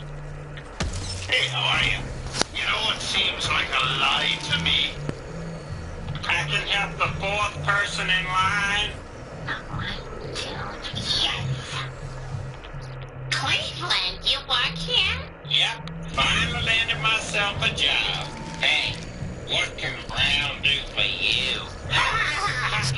That's our competitor, though. I'm not supposed to say that. It's grounds for dismissal if anyone ever got fired here, but they don't. Well, good for you. Oh, can I get a return receipt for this? It's Stewie's registration form for his new school. Little Papa Stu's off to college? No, just preschool. He's very young.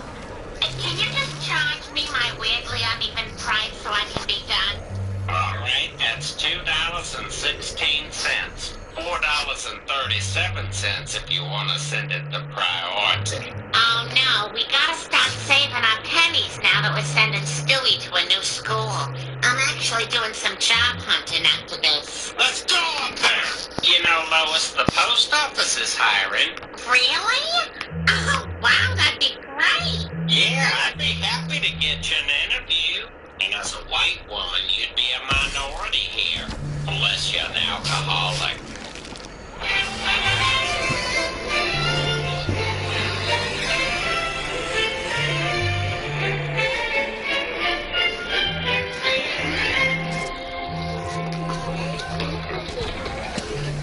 Wow, this place is really fancy. Their flat Stanley is actually award-winning actor Stanley Tucci. Sometimes I wear glasses, and sometimes I don't. Hi, I'm Chadley. I've been kidnapped 3 times because I come from money. Oh, yes, I've heard about your family. You've had 2 older brothers die of drugs? That's right. Stewie, what would you say to a play date at my house tomorrow? That sounds delightful. My word, it feels so good to finally be where I belong. Like Judd Hirsch at the gigantic sweater store. Hi, all 5 of us are Judd Hirsch. Do you have a sweater big enough to fit all of us? Okay, everybody climb in. I can't wait to spill soup on this. Okay, Judds, shamble away.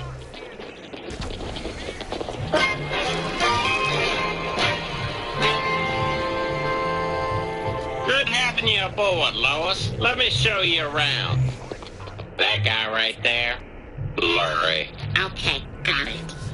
And what's this giant empty football stadium-sized room?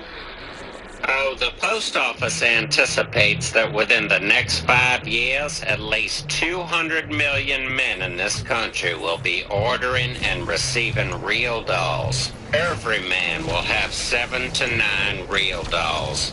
Asians, blonde Southern girls, blonde Asians capable of performing every possible sexual act, or at least incapable of refusing. You can put one in your car and drive in the carpool lane with it, and then maybe you push her head down, thus defeating the purpose of the carpool lane while fulfilling the purpose of the real doll.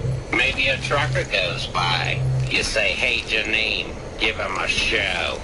Maybe later you ask yourself some tough questions like, why is it so important to you to impress and excite truckers? Anywho, grab that letter opener. I'm going to show you why you should never mail cash.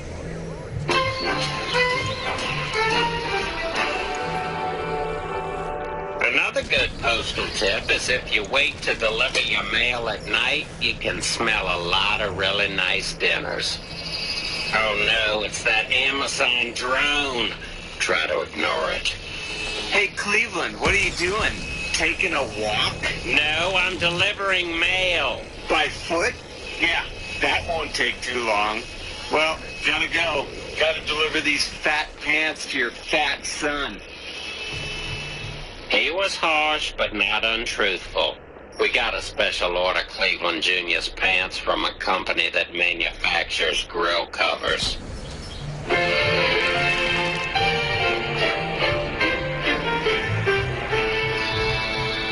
Thanks for coming over, Stewie. Oh, thanks for having me. Quite a place you got here.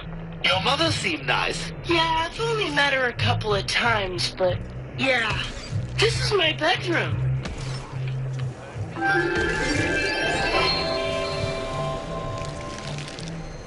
Is that car bed a Bentley? And is that guy the driver? Ready for this evening's trip to Snooze Town, sir? Not yet. Sad story. He used to drive the bed for Michael Jackson's monkey. I've seen some terrible things. This is extraordinary. Oh, it's fine, I suppose. But you probably have even nicer things at your mansion. I'd love to come see it sometime. Oh, yes, my mansion. Yes, you should come see my mansion. But by all means. I mean, not right this minute. I have the U.S. men's wrestling team there. I'm gonna kill a wrestler, but then after that you should. I can't wait. Come on, let's go see if the maid brought her son so we can push him and he can't do anything. God, I like it here.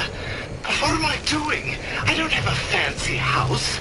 I'm living a lie, like FDR. And so I say to you, America, we are going to win this war. We're going to end this depression. And there's no reason to suspect that I cannot walk. God bless America.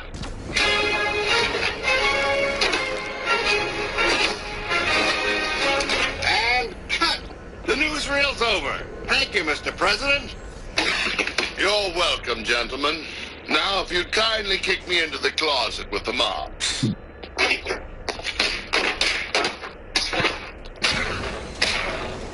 Ah, must be a Yell man. Shut up.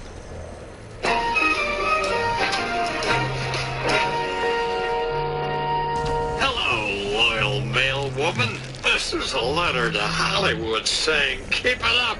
Movies are great. Cleveland, what should I do with this? It just says Hollywood, USA.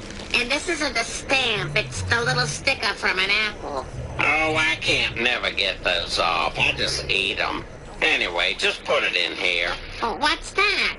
It's the dead letter bin. It's all the stale mail what never got delivered for one reason or the other. Incomplete addresses, house at the top of a hill, anyone who uses one of those French 7s with a slash in it. Well, this is horrible. I'm gonna organize these. There might be some we could resend. That's above and beyond, Lois. You know, you do the uniform proud, like I like to think I... Oh, chili dog got me. Look at all these. This is a mess. Here's two that are stuck together. What the hell? This is from Tina. Who the hell is Gretchen Mercer? And this is postmarked a week before our wedding.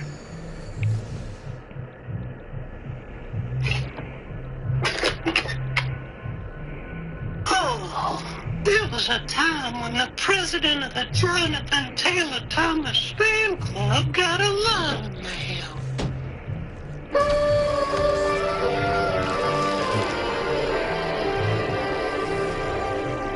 I don't know what to do, Bonnie. Why would Peter write a letter to another woman just before our wedding? Why didn't you just open it and read it? What? That's a federal offense. I can't do that. Don't you realize as a postal employee, I'm 6,004th in line for the presidency? Well, then why don't you just deliver the letter and see for yourself who this Gretchen Mercer is? Bonnie, that's a great idea. Although it could be a little awkward. You could always just ask Peter about it. No, he won't talk about anything serious unless there's a crackling fire to punctuate uncomfortable family revelations. I didn't fall off the roof. I jumped. I never found you attractive. And what's more, I never respected you. I know about Maurice. Which Maurice?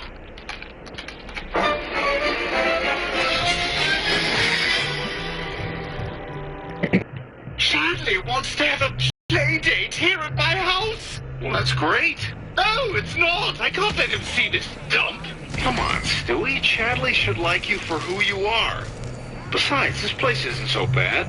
Brian, Chadley's parents each have their own bathroom. I've seen the fat man pee through Lois's legs while she's sitting on the toilet. What I've got to do is find a spectacular house that I can pretend is mine to impress Chadley.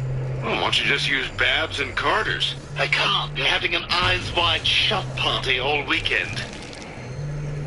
I can't find my wiener with this mask. All right, time out. Let's all just find our wieners and then put the masks back on.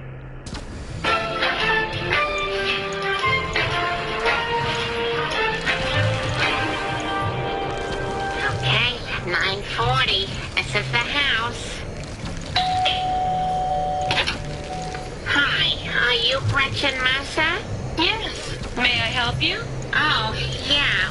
We found an old letter addressed to you. Peter Griffin? Wow. This is from an old boyfriend. What? Wow. Well, here's the nutty thing. Believe it or not, I'm actually married to Peter Griffin right now. Huh. That is quite a coincidence. I wonder why he was writing me. I see you move your finger along as you read. That's what little kids do. Oh, it was nothing. He was just writing to say that he was excited about getting married and that he finally had enough camel cash to get a leather jacket and a pool floaty. Well, thank you, Gretchen. I am very relieved. I was thinking the worst. No, I understand, but you have nothing to worry about. You're right. I guess jealousy's my weak spot. Everyone has one, even Achilles. So you can only be injured on your Achilles tendon. That's right. My mother dipped me into the river Styx, and she helped me by my heels, so that's the only part that can be injured. How about you, Testicles? It's the same. It's similar.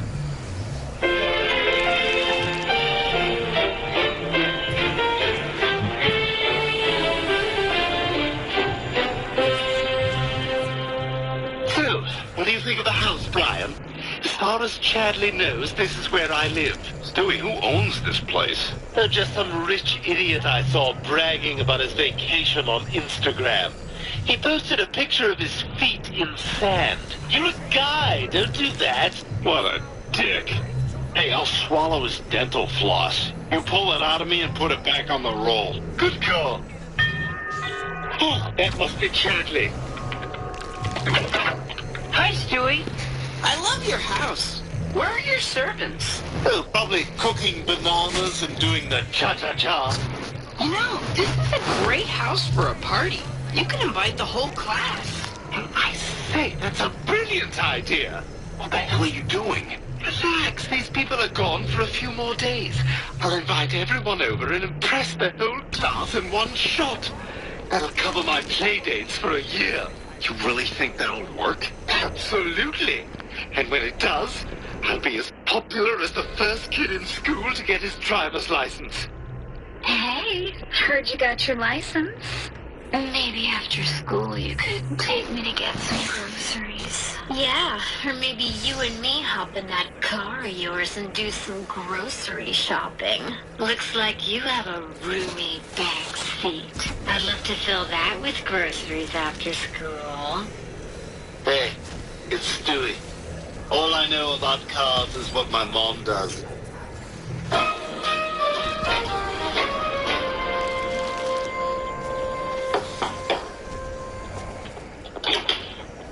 Gretchen? Wow, you look great! Yeah, I didn't have kids. Oh, yeah, of course. But what the hell are you doing here? I haven't seen you in 20 years. Peter, I finally got your letter. You know, the one where you said that you were having doubts about marrying Lois, and you still had thoughts about marrying me? Gretchen, I wrote that a long time ago. Well, my answer is yes, Peter. Yes, I will marry you. Gretchen, I am already happily, moderately relative. I am married. Oh, then I suppose your wife is entitled to know that you were still in love with me just days before your wedding. Blackmail! Thank you, Cleveland.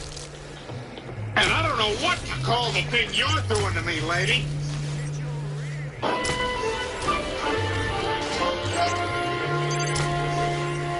Look, Gretchen, I know I wrote you that letter, and I meant it at the time, but that was 20 years ago.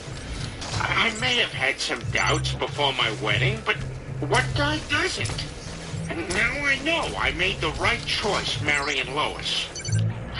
Well, she's a lucky woman, and I'm sorry for what I said. I certainly don't want to cause any trouble for you. It's just that when I got this letter, it reminded me how sweet and funny you always were. That's nice, but I should go. Thanks for not making fun of me for ordering a hot chocolate. And go ahead and look into Facebook, because this is kind of what it's for. Wait, before we say our final goodbye, what do you say we have one last hurrah? I've got 2 tickets to a Ray LaMontagne concert tonight. I'm not sure that's a good idea. It feels a little weird going out with another lady. Oh, come on, Peter. I drove all this way. Let me go home with one last good memory, and then I promise you have heard the last of Gretchen Mercer. Well, I should probably say no, but I've never been known for my good judgment. I mean, that's how I got into trouble with the Peter Catcher.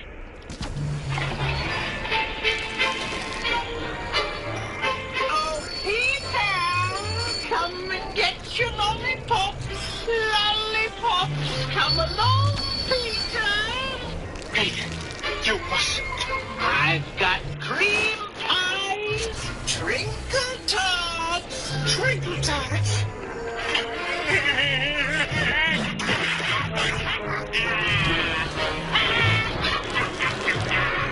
I'm gonna get so molested.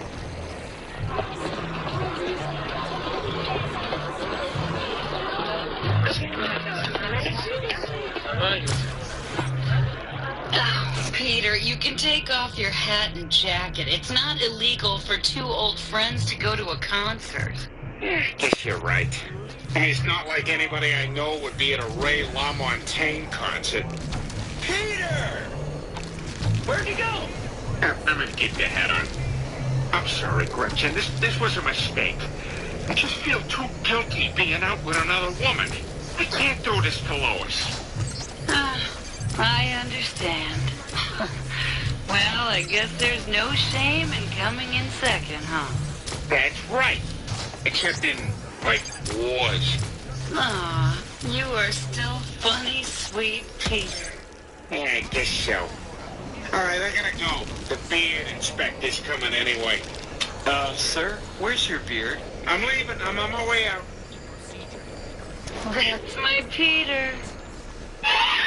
That's my Peter.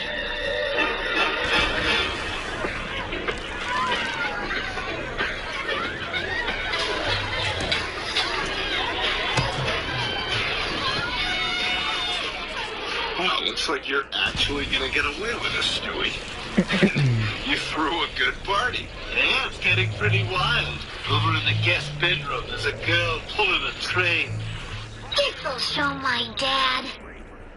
By the way, how'd you pay for all this? I dated Donald Sterling for 2 weeks. He's a good man! You don't know him like I know him! People, as your rich host, I would like to say a word, if I may. I cannot tell you how pleased I am to have finally found a group of peers with whom I share so many common interests. And here come the people who live here. Please let me explain. I was just worried you wouldn't accept me because I'm not wealthy like you are. Stewie, it's not that you're poor. It's that you lied to us and you're poor.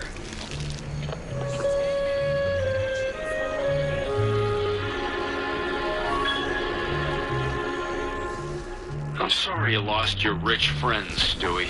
Well, that's all right. I don't need money. I already have everything I need. Excuse me, is one of you Chadley? You left your wallet inside. Chicka-chicka. Well, that chicka-chicka makes me think you're not Chadley. Oh no, I chicka-chicka too early.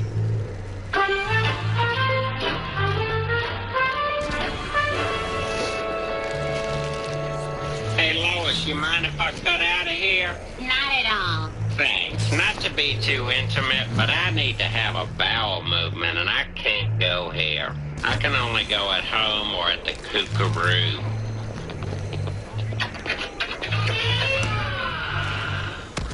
Hello? Is someone there? I thought I heard something over the roar of my tinnitus. I'm sure it's nothing.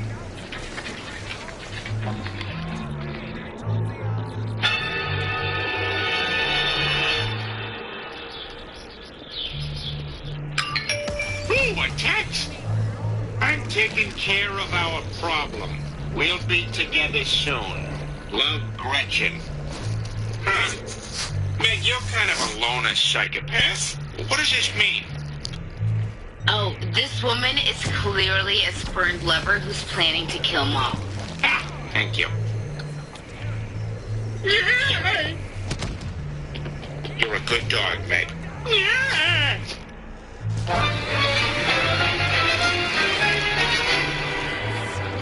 Well, well, well.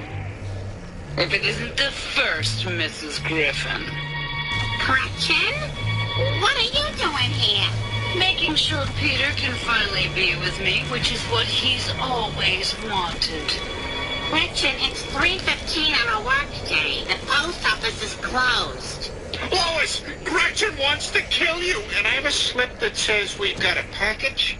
Peter, I'm glad you're here to see this. You and I can finally be together. Peter, what's going on? She's nuts is what's going on. I don't want to be with her. Oh, yeah? That's not what you wrote. That's right. I lied about what was in that letter. Lois, before you read that, you need to know one thing.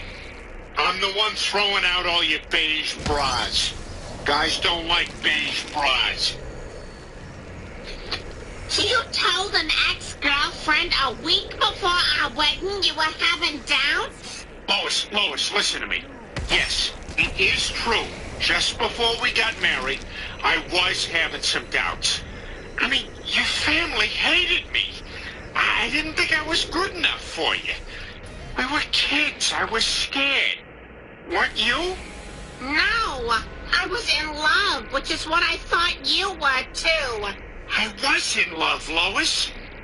And I still am. Not a day goes by where I don't thank my lucky stars for picking you. It was the best choice I ever made.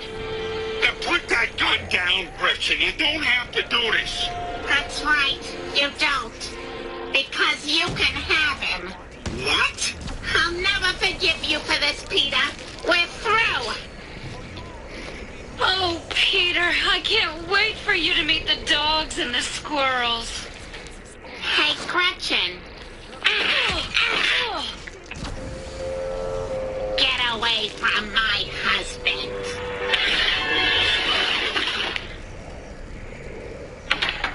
Wait, so you're not mad?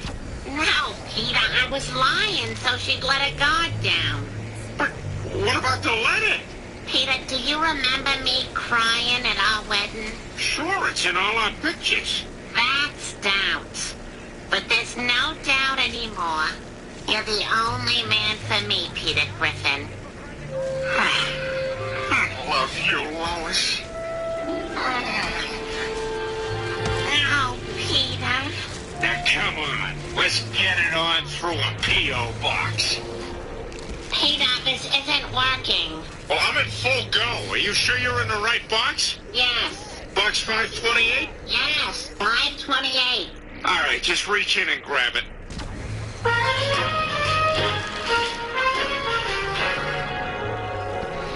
Wow, Mom, I can't believe you got fired from the post office. Well, they didn't like me beating up Gretchen on federal property. And then after your father plugged up that P.O. box, there was a mutual parting of the ways. Well, Stewie, I guess since Lois lost her job, you're not going to be able to go to that fancy preschool anymore. Yeah, I don't need school. I'll be fine. I'll just become a YouTube star like Jenna Marbles. Who's that? No one knows, but she's rich.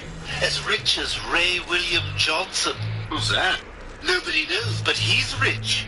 As rich as Bethany Mota, or Marcus Butler, or Ingrid Nilsson. It seems today that all you see is violence and movies and sex on TV. Wow, well, What's it like to be in good hands? Like having all your needs taken care of in one place. Like home, auto, and what? Life insurance too?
Return to Wes Anderson's Hand Up, Hand Down French song, The End.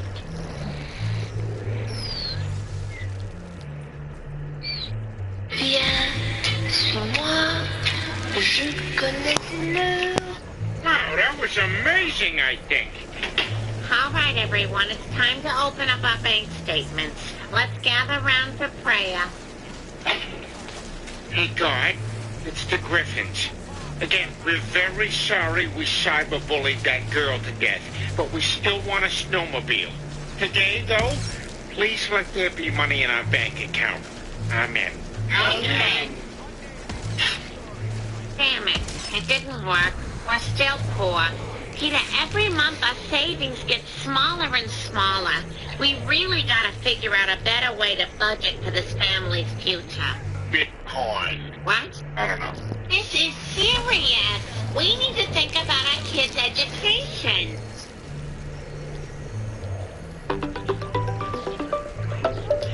Hi, hon. Hey, just thought I'd see when you're coming.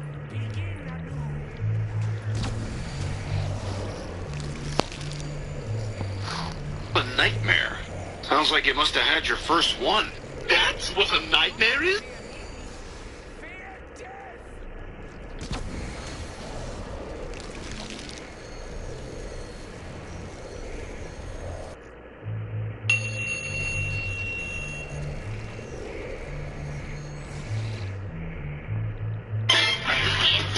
Today, that all you see is violence and movies and sex on TV.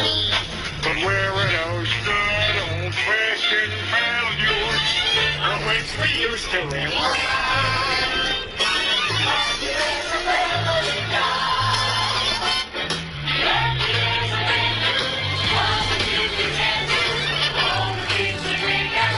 Laugh and cry.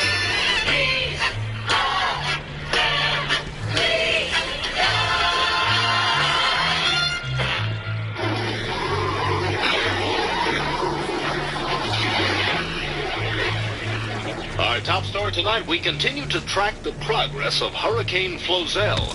The National Weather Service has issued a severe hurricane advisory and is urging everyone to stay indoors for at least the next 36 hours.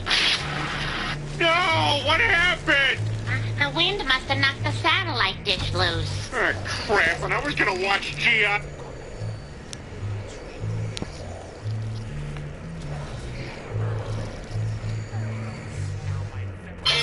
It seems today that all you see is violence and movies and sex on TV.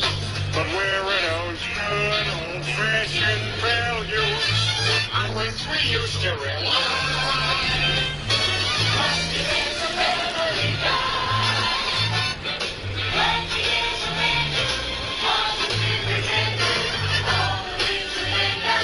Laugh and cry.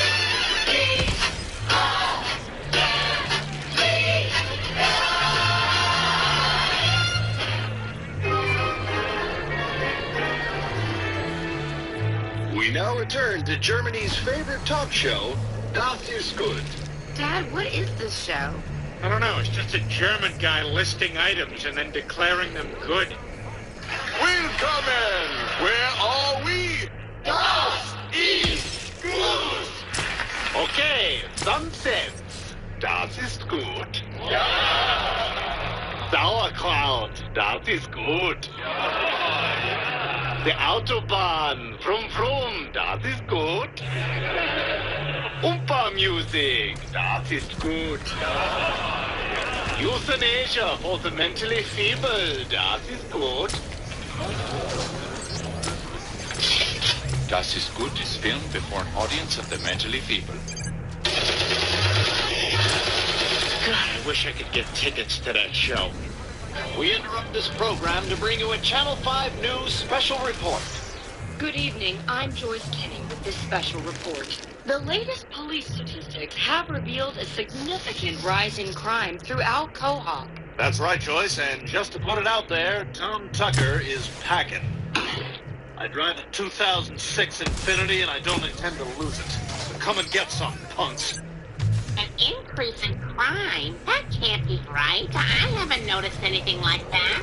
You're in the house 14 hours a day. What would you notice? Well, I hate to admit it, Lois, but over the last couple of years, this town has changed a lot. Not necessarily for the better.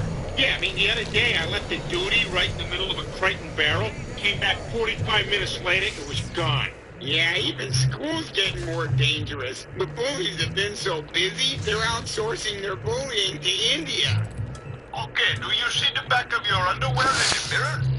Yes. Okay, I want you to pull it up as high as you can. Well, I disagree with you guys. I think Quahog is still pretty great. You know, it's hard for me to take the things you say seriously when I know what's been in that mouth of yours. Look, I realize Quahog isn't the small town it used to be, but it's still very special to me. It's my home. Yeah, come on, guys. She's got dyed roots in this community. Lois, I know you love this town, but nothing is ever as innocent as it seems.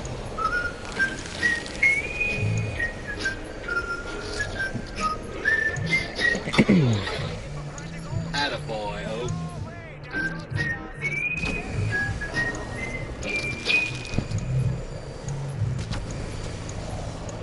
Just give me all your money, okay? Hey! You have a white wallet? Yeah, just like Truman Capote. Who's Truman Capote? What a surprise! The buggers never heard of Truman Capote. There's a library card in there. Use it! And now, let's meet our star! Give a warm Quahog Oceanland welcome to Bojangles! All the fish in the bucket now! Not one fish at a time as a reward. All of them. Okay, take it easy. Okay, the one thing you don't want to do is tell me to take it easy. I do that thing where you rub my belly. I really like that. Oh, yeah. Yeah, now I'm gonna balance a ball on your face. One more push. There we go. It's a boy. And he's got a gun!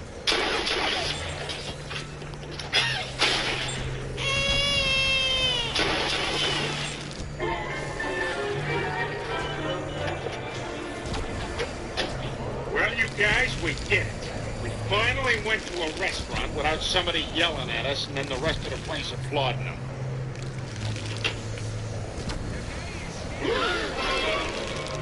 Oh my God! We've been burglarized! Well, we'll just have to get that $17 insurance check and start over. Oh my God, it's so creepy to think there were strangers in our house. I've never felt so scared. I have. And now we wait. Oh no, they took my gym shoes. Sorry, Glutes. No blasting today. They took my dirty rope that was tied in a knot. They stole the chair I use in the shower. They stole all my pens. I don't have a lot of stuff.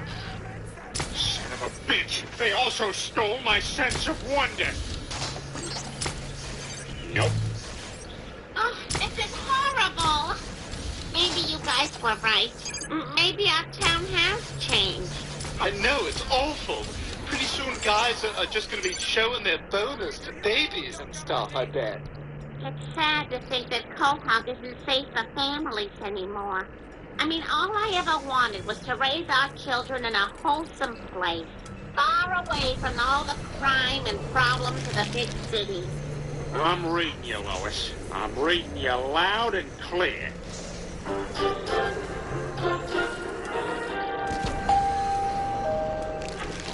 Hi, I'm Peter Griffin. I'm looking for a wholesome place for my family to live, so I'd like to buy your farm.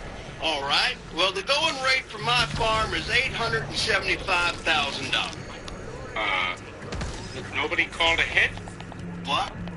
Somebody from Fox was supposed to call ahead. They usually take care of it, and then I just go ahead and do stuff. I didn't get no phone call. Hello? Oh, yes. Yes, that'll be fine. Ah.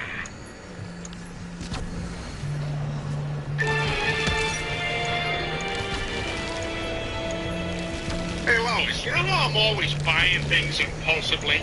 Well, that's going to be very hard to do now that we're living on a farm. What? What are you talking about? A farm, Lois? It's where vegetables live? Peter, you went out and bought a farm without even talking to me about it?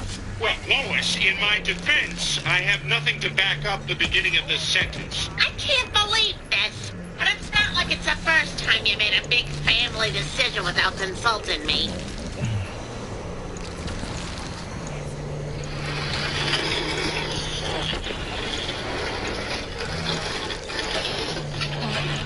Yes, I'd like to see your quietest doctor.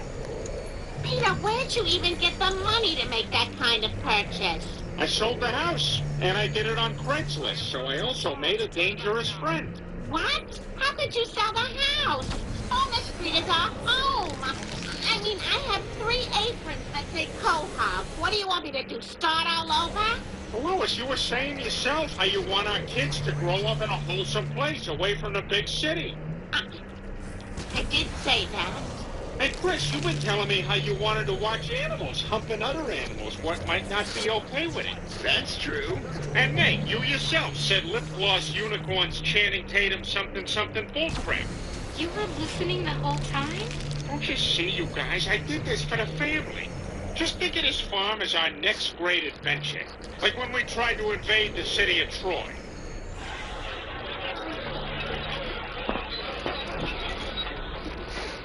Peter, I don't think this is the right horse. I am 100% positive this is the right horse.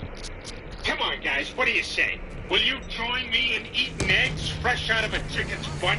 Yay! Now I can be one of those filthy teens with sad eyes at a farmer's market. Well, with what's become a co-op, maybe it is time to make a change. I'm in, Dad. Me too. All right, let's do it. Hey, what's going on? Well, we've made a decision as a family, Brian. We've decided to take you to a nice big farm upstate. What? A farm with big open fields, Brian, where you can just run and be free and no one will ever hurt you. Doesn't that sound wonderful, Brian? Are you ready to go to the nice farm? No! You'll never take me alive! Okay, I am at full candy corn right now.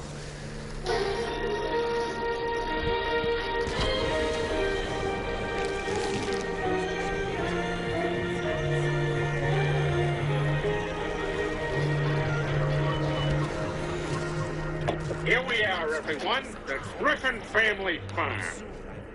Look at us, Brian. Frontier people. I feel like those miners who first struck gold in San Francisco. Oh my God, we did it! We struck gold! This is amazing! We're gonna be rich! Rich and gay? Come here.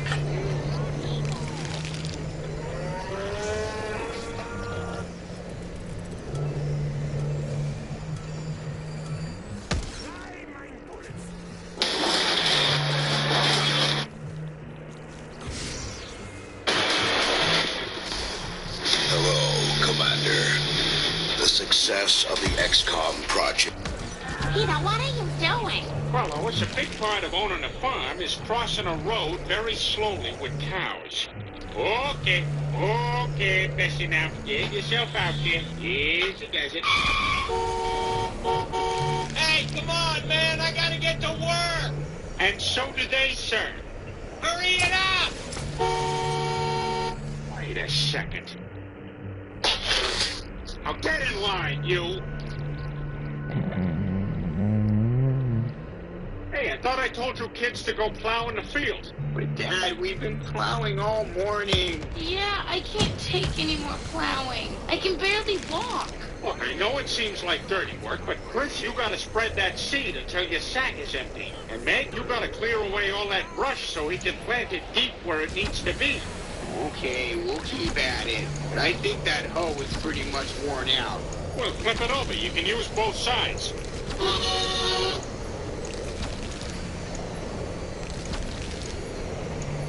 Peter, there's a guy standing out in the yard. Oh, yeah, that's Larry. Part of being a farmer is having a best friend named Larry, who I spend huge amounts of time with but never actually talk to.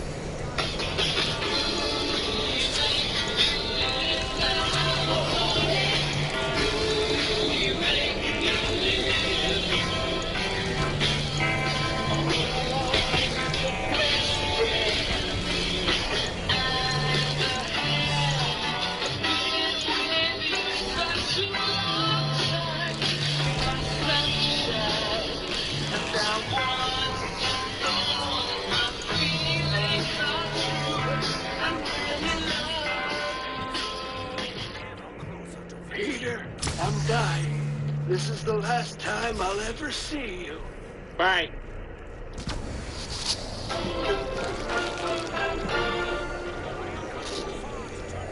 Peter, I've been running the numbers on this farm, and we're in deep trouble. We haven't grown a single crop to sell. And meanwhile, you're spending half our money down at the general store and the other half at the specific store. Do you have almonds? What kind of almonds? Marcona almonds? From what region? The Basque region. The Basque region's pretty big. North, south. Southern Basque. How much should each almond weigh? 0.8 ounces? Sorry, we only have 0.6s. Yeah, hi, do you have stuff? Yeah, we have stuff. And is it true that you've been spending the farm's money on gingham shirts you tie into a knot to expose your belly? I bought a couple. Well, with all this debt and no income, there's no way we're going to be able to keep up our bank payments. Peter, if something doesn't change, I'm afraid we're going to lose this farm. Right, just what I need on my conscience. Another failed business. Hi, I'd like to rent the proposal. Hang on, let me check the return slot. I'm sorry, it hasn't been returned yet. I have a poster from the proposal you can look at. You'll get most of the story. Huh, they seem pretty mismatched. There you go. Look, it's like I've been saying, farming is very difficult. When did you say that? Farming takes incredible skill and knowledge and the sort of specialized experience that takes generations to acquire. Yeah, my favorite egg! Chief! What's your point, Brian? My point is that maybe I should go to the local state college and take some agriculture courses. With the proper training, maybe I can actually learn something that'll save this farm. Oh, Brian, that's a great idea. And hey, maybe I could give the speech at your graduation. I'm really good at that. And so, as I look out at your smiling faces filled with hope, all I can think is, you are completely screwed. As Martin Luther King once said, ouch, I've been shot. Thank you. Okay, that's all my stuff. I'm off to State Tech Ag Central College Tech. There's really 2 techs in there? The proudest day of a man's life is when his dog goes off to college. I'll learn all I can, and I'll see you guys soon.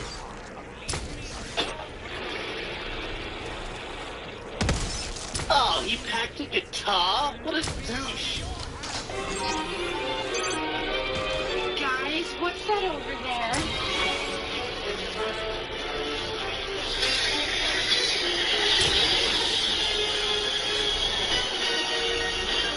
Oh my God! It's a tornado! It's coming this way. We gotta run! Hang on, guys. It might just be a Tasmanian devil. Come on! Into the storm cellar!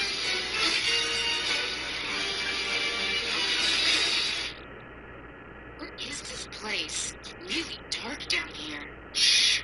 What? Did you hear something? No, I just want you to stop talking. Wait, I think I found the lights. What is that? Oh, sweet, it's some kind of lamp. Hey, maybe it's one of those things that goes...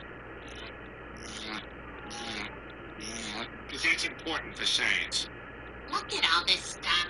Burners, plastic tubing, 12 cases of cold medicine. You guys, I think this is a meth lab.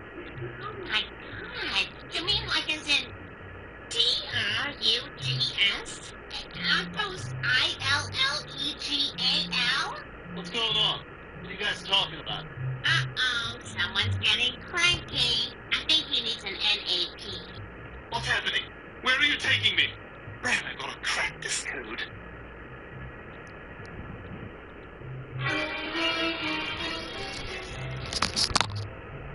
Oh my God! You guys, there's a fully functional meth lab in our basement. Boy, we should clean this place up. It's a mess. Brian? Right.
okay? Okay, what? You okay? I'm not gonna do it. Move. A whole bag of trash. I'm just gonna start throwing my trash in here. Do the trash in here. Stop calling me cabbage man. No. Cabbage man!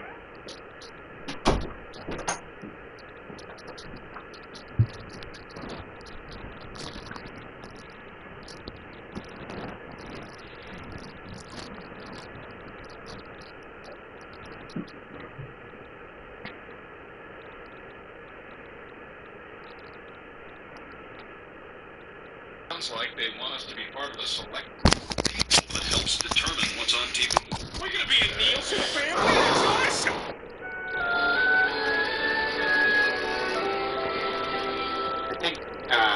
I think that's the wrong music. There you go.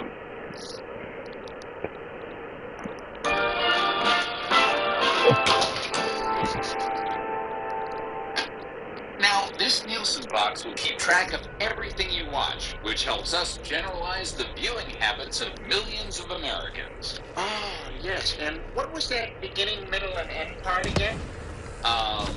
This Nielsen box will keep track of everything you watch, which helps us generalize the viewing habits of millions of Americans. Is there any way you can describe that to me using colorful puppets of some sort? The Nielsen box will monitor your viewing habits. I don't like the left puppet. His chin is scary. Well, thanks for your cooperation. If you have any questions, please call me. And welcome to the Nielsen family. Thank you very much. Well, isn't this exciting? I know. I can't believe we're a Nielsen family. I never get picked for anything.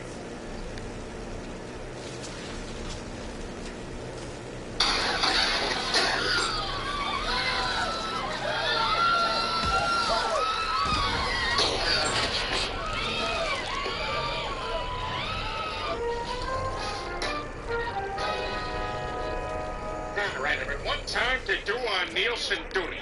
So, what are we gonna watch? Oh, Project Runway, a good one. that black version of our show. You know, guys, this is a real opportunity to promote quality programming. I think we should watch PBS. Yeah, you're real passionate about PBS. You donated once 5 years ago, and they sent you a mug. And now the mug's so old that the P's been worn off, so it just says BS. It's libtards like you that are screwing up our country. Tom Tucker, what are you doing here? Well, I heard you're the new Nielsen family. Just hoping you plan to watch the Channel 5 news. I don't know. I've missed so many. It's going to take me forever to catch up. Well, we'd sure love to have you as a viewer. Is there anything we can do to make the news more appealing to you? Maybe. I guess you could lose the mustache. Lose my mustache? Oh, gosh, I don't know. My birthmark makes it kind of tough. Always caused me problems with my own job. And that'll do it for us here at Channel 12 News. Make sure you turn those clocks ahead. Good night, St. Louis. Yeah, I don't know. I was never that crazy about the mustache. Well, I suppose I could lose it and just use more makeup. Yeah, that'd be cool. And maybe a festive hat would make things more festive. All right, this is good. Any other suggestions? Yeah, can you end each show by trying to pull start a very cold chainsaw? Well, that shouldn't be a problem. All right, thank you for being so candid. Hey, thanks for listening. I know how hard it is to take criticism. Hey, nice boots, Griffin. They sell men's shoes where you got those? You made a commitment to these boots, Peter. These boots are the new you, and no one will shake that. Yeehaw, right, cowgirl. Okay, you can take the boots off at lunch. Go to the gym, have a workout, come back in your sneakers. If anyone asks, you forgot the boots in your locker. Just make it to lunch. Those boots are made for walking, up to guys' butts. Hey, fellas. Good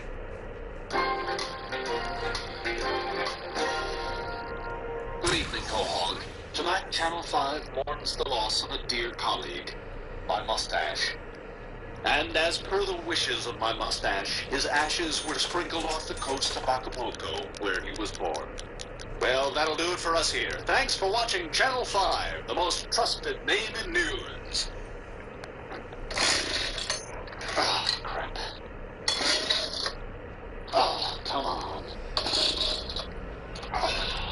go, Tom. Oh, work, damn it. What the hell? What's going on with the news? This is terrible. Yeah, has he lost his mind? Well, I'll be damned. If I knew he was going to do all that stuff I told him, I would have told him more stuff. What? You told him to do this crap? Yeah, he came to my house when he found out I was a Nielsen family. Asked what I wanted to see. Hey, you know what would be cool? If he did the news with a family of prairie dogs, and whenever he said something sad, they'd pop their heads up all concerned. Are you sure that's such a good idea? People rely on the local news to provide them with several stories a year on how saltwater taffy is made. Yeah, if you're a Nielsen family, it seems like you should maybe be a little more thoughtful with your choices. What are you talking about? I'm just having a little fun. For God's sakes, I've just been handed the coolest friggin' toy on the planet. Well, you know, except for hungry Alec Baldwin's. I'm not even touching the lever.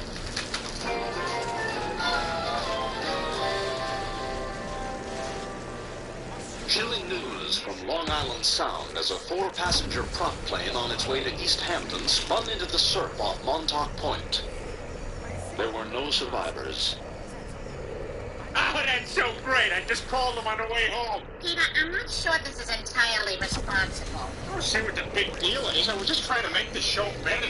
Hell, I wish I could do it with all the shows. Yeah, well, you only have one Nielsen box. You don't have the clout to affect national shows. Oh, damn it.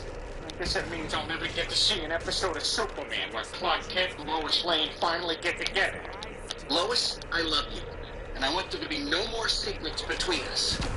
I am Superman. Oh my God. The only thing that can kill me is kryptonite. Or latex. Or lambskin. But what about polyurethane? All that's done.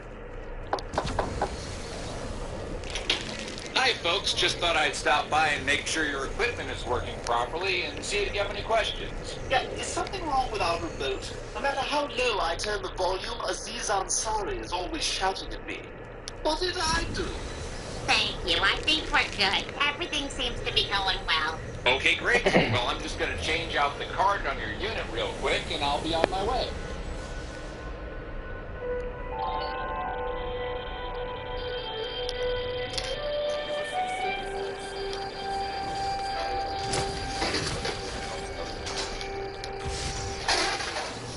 Well, we're all set. Thanks for your time. No, thank you, pal. And hey, you've been working hard. Why don't you take the rest of the day off? Here's 2 tickets to Sandra Bernhardt's one-woman show. Wow, thanks. Yeah, they're great seats. They're right in the gap of her teeth. Social media? More like a social disease. Ah, that's funny.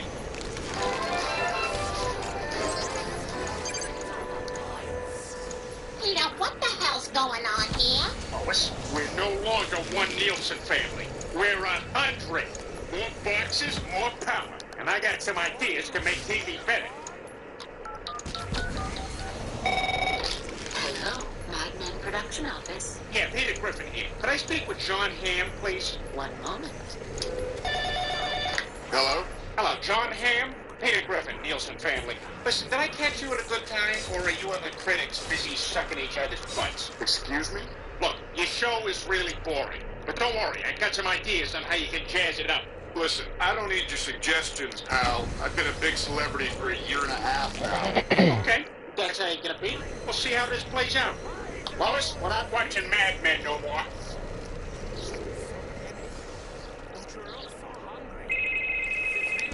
Hello? Look, I may have been a little rash. Our ratings have dropped 50%. Whatever suggestions you have, I'll listen. And so, gentlemen, in baseball, 3 strikes and you're out. But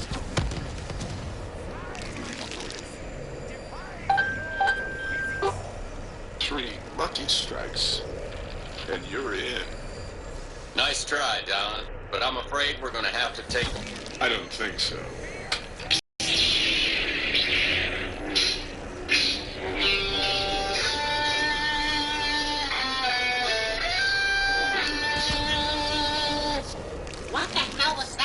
I'll tell you what it was, Lois. It was awesome. And when do you see Breaking Bad? I don't know what it was, but now it's on roller skates. NBC, this is Peter Griffin. Listen, you guys are doing a great job. If anybody knows what America wants in the 90s, it's NBC. But I just have one small request. I like Dateline, but I really hate waiting 2 hours to find out who the killer is. Tonight on Dateline, a woman murdered. Was it her ex-boyfriend? Yes, it was. I knew it. I knew it was the ex-boyfriend. Sleep tight, truck. Sleep tight, firefly. Sleep tight, chair. Sleep tight, bird. You see that, Peter? You see the bird? Hey! Okay, we'll pick up the rest tomorrow. Now I'm just gonna vamp for a while with some random noises.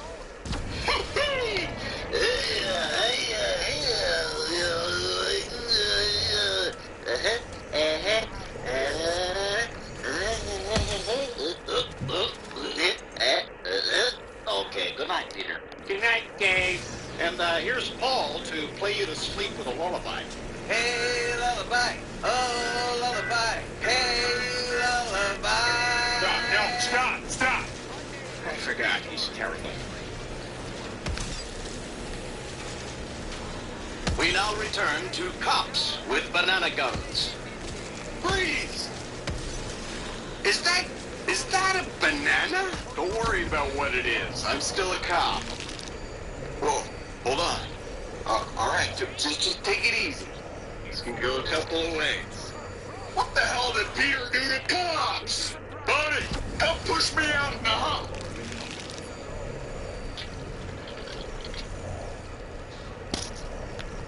Peter, what is this show?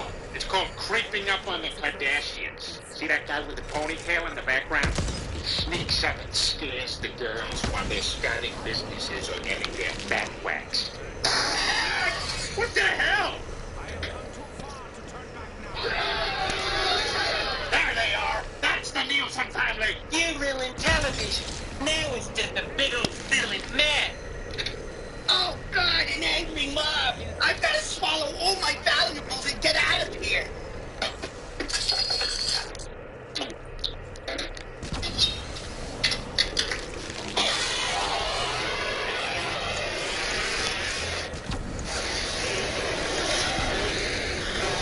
Did you see the mob? I see the mob. Why else am I here?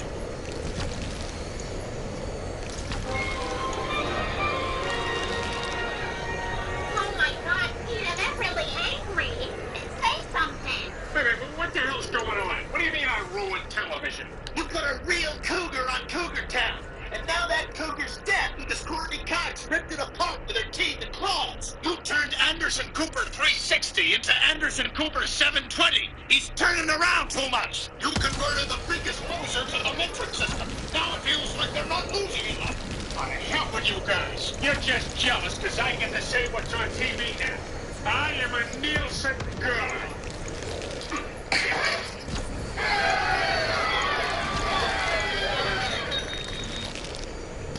Sorry, no. That's the first time I have to throw anything.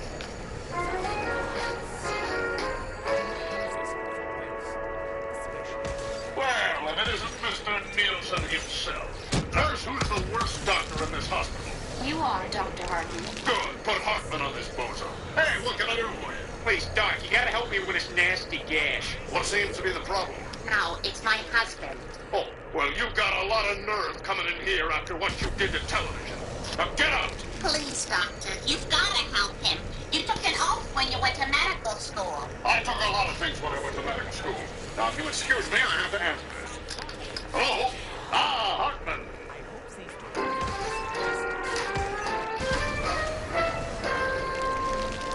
Hey, guys, how you doing? Not so good, Peter. Yeah, me either. Thanks to you, TV's a vast wasteland. You know how I know that phrase? I read it in a book, you monster! All right, come on, let me make it up to you. Let me buy you a beer. No, that seat's taken. Move along, Peter. What are you talking about? You guys are my pals. We used to be, Peter. Now scram. Well, fine, I'll sit at the bar. Not in my bar, you won't. Get out of here. Please, I can't show my face anywhere. Might as well be back doing public radio. This is Peter Griffin, and you're listening to Book Talk on WRNI. Today we'll be discussing Bret Easton Ellis's popular work, Less Than Zero, a tale of privilege, detachment, and youthful alienation. First, a word from our sponsor, Weston's Golden Soda Biscuits. I'm enjoying one right now.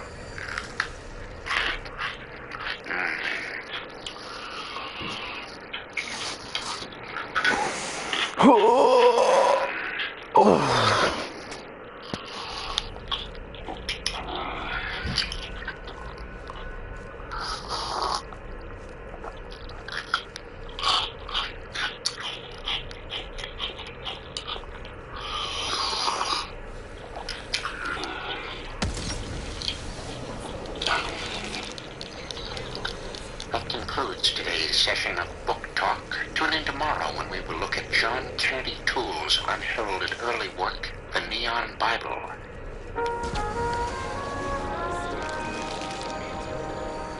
Hey, what's wrong, Peter? I miss my friends, Brian. I mean, I was having fun with those Nielsen boxes, but what's the point if I don't got Joe and Quagmire to enjoy it with me? Guess I shouldn't have messed with television. Well, it's not exactly your fault. The networks never should have listened to you in the first place. This is exactly what makes bad television, pandering to the lowest common denominator. So what do I do, Brian? Well, you still have these boxes. That means you still have the power to influence television.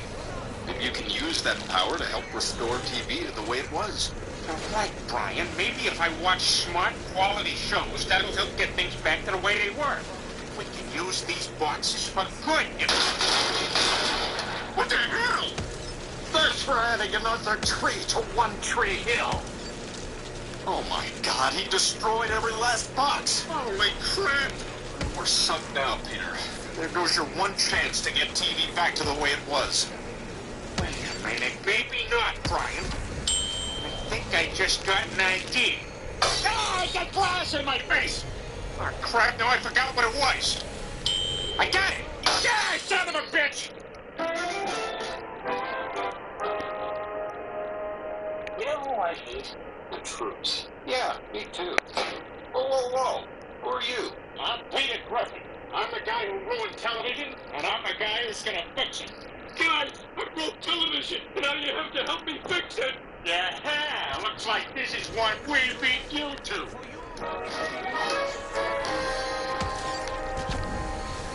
Gentlemen, I have gathered you all here today because you are the creators of what television used to be before I ruined it. We need to rebuild television from the ground up. So, I'm gonna need all your best ideas. J.J. Abrams, you take wonder and complexity and present it in a way that no one can possibly understand. What do you got? I've got an alien that goes back in time and encounters a koala bear in an Eastern European town. Totally confused. Do it.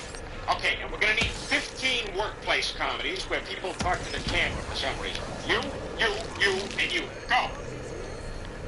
When Peter told me to make a workplace comedy where people talk to the camera, I thought... Not now! I mean, don't do a show! Don't do that thing here. I wonder if I can pull off one of those can you believe what I have to put up with looks to the camera.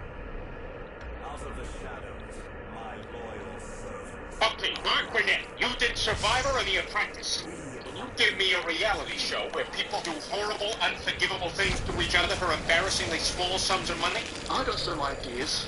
Here's a nickel. Pull down your pants. There's a show. Yeah, no. All right, now who's gonna make a show about horrible New Jersey freaks? You know what? I don't care. Just someone do it. Okay, Dick Wolf, make the same Law and Order 6 times. Oh, and also, could you marry Matt Weiner? Because I want your name to be Dick Weiner.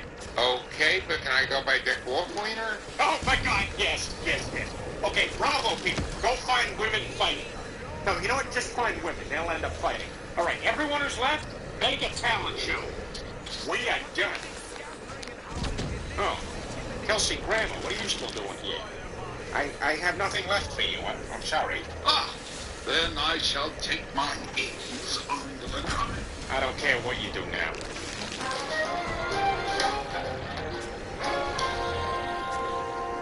now return to Mike and Molly. Have you decided what you'd like to order? Yes, the chopped salad. I have everything except that. That waiter's like, what? Well, you did it, Peter. You got TV back to normal. Guys, I'm sorry for screwing up all your favorite shows. That's okay, Peter. So what do you say? Are we pals again? Well, of course we are. You bet. Well, let's drink to having TV back in the hands of people who know what they're doing. I think Zach and Cody...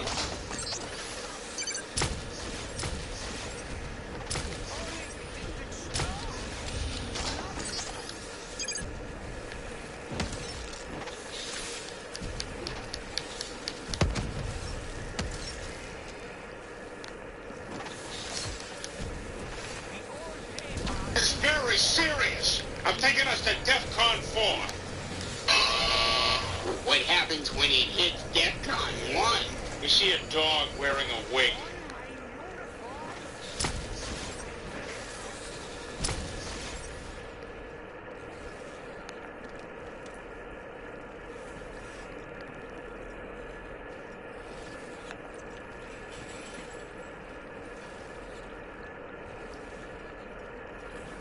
Heck, let's see that anyway. It's not even a lady dog.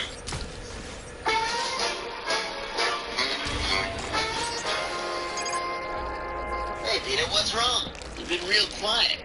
I don't know, Quagmire. I keep thinking of my old pornos. It's like I'm reminded of them everywhere I look. You've been looking at Cleveland a lot. Plus, you know, when people find that box, they won't know that, like, for some of them magazines, I just had them as, like, a joke. You know, not just like I was really into it, just the opposite. For some of them magazines. Okay. I'm gonna be arrested for sure. Peter, I know exactly where you're coming from. You, Quagmire? You enjoy pornography too? Yep. And I know that a man's porn collection must be secured and protected at all costs until he gets ashamed of it and ditches it in an alley behind a Kroger's. Hey, I know. What if we break into my old house and steal back my big box of pornos? What do you say? You guys with me? You bet. Like fish and chips and fat guys. I want the double cheeseburger, but I'm gonna go healthy and get the fish and chips. Fish and chips.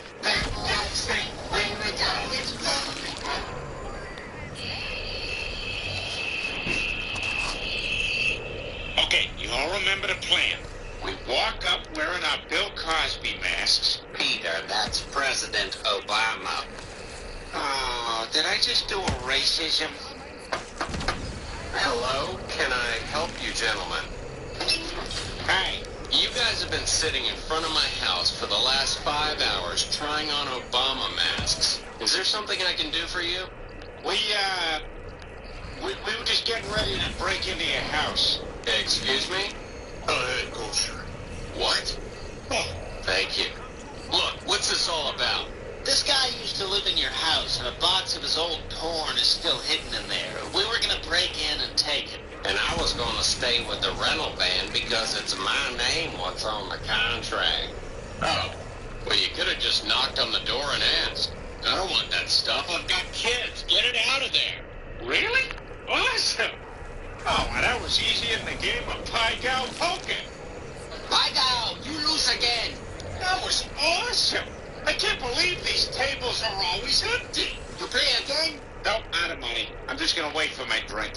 Who had the full glass of Goldschlager? Sorry, can't tip. I'm gonna take this up to my room. Oh, on the wrong floor.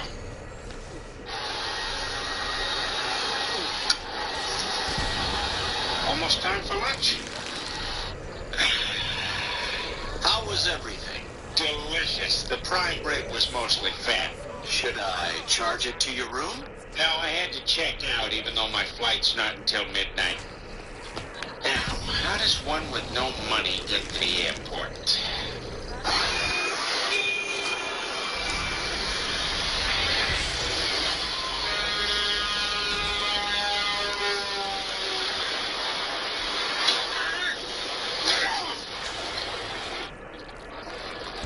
Hey, buddy, you're blocking the outlet. Oh, sorry, there was no cheese.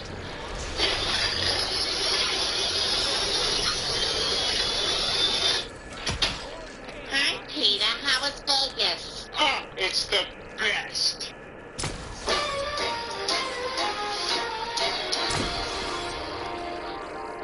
Sweet. Which movie should I start with? Backdoor Sluts 4. I haven't seen the first 3. I wouldn't know what's going on. Here we go. I want to watch all of these movies non-stop. I don't want to watch any more of these movies ever. Hey, Brian, you want to go for a ride to Behind the Crocus? What? That's weird. What's that?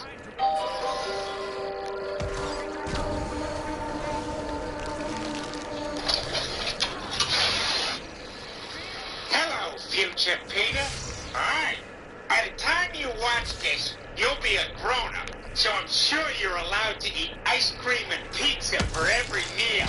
You don't know it. Also, I bet you're a big, important doctor like that Doogie Howser kid who's getting so much ass. Well, I was partly right. I just hope to God you're not stuck in some loser job like in a brewery or a toy factory or a fishing boat. Oh, boy. But, you know, I don't have to worry about none of that. I'm sure you're a big, successful doctor. Anyway, here's some Conway Twitty. I know it's only make believe. This is annoying. I don't want to sit through this. Man, I guess I ain't the big success I thought I'd be. I know what you mean, Peter. When I was young, I thought that someday I'd produce upworthy web content. Am I doing it? Yes, but not everyone is so lucky. Damn it, I suck. I've never done anything important. Except for when I beat Larry Bird for a Big Mac. Off the floor, off the scoreboard, off the backboard, no rim.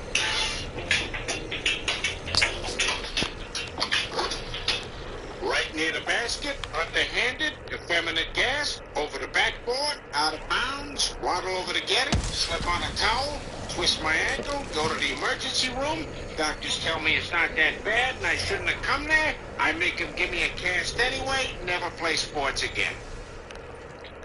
Hey, I won the $2 sandwich.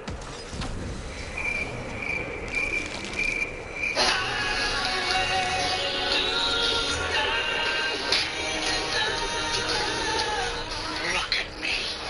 I was beautiful. What are you watching? It's just a teenage loser who didn't realize he had no future in front of him. Well, when you're done with this, Stewie is trapped between his crib and the What? Huh? What's something that you want to eat for tomorrow? I don't know. I need to know. You're gonna be here all day. I guess some Hot Pockets or something like that. I don't have that probably. It's not the kind that you want. Well, I don't know, Mother. Just give me some, like, pizza rolls and some cereal and stuff like that.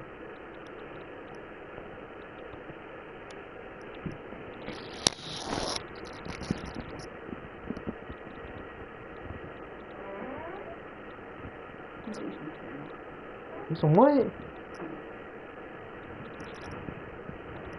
Oh, close it down. Hey.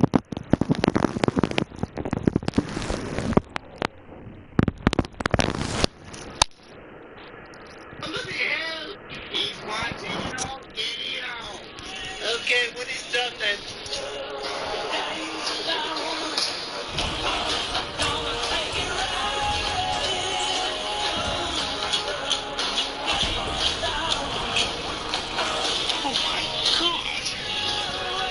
Rhyming danger zone with danger zone. Holy crap. Chris, I was just like you. What? Listen to me, Chris. I'm a failure in life, and that's all I'll ever be. But it's not too late for you. I won't let you go down in the cash.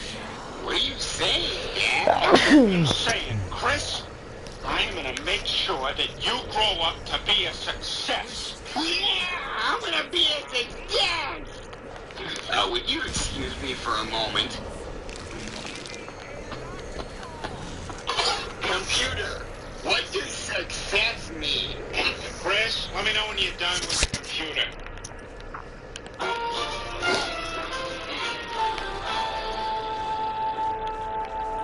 Whoa, no TV for you, Chris. TV is how stupid losers spend their time.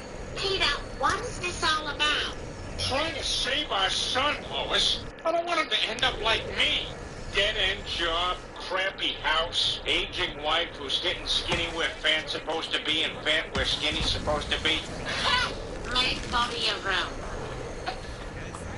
Look, Peter, I'm glad you're thinking about Chris's future, but he's fine. He's a perfectly normal kid. Are you crazy? Look at him. He's over there intentionally giving himself a nosebleed. Yay! My nose is finally a woman! Okay, so maybe he's a little rough around the edges, but, boy, a little got in my mouth there. Yeah, I'm gonna have to wash this shirt. Anyway, I'm gonna help Chris become a big, important success. The same way Mumford turned his son into a success.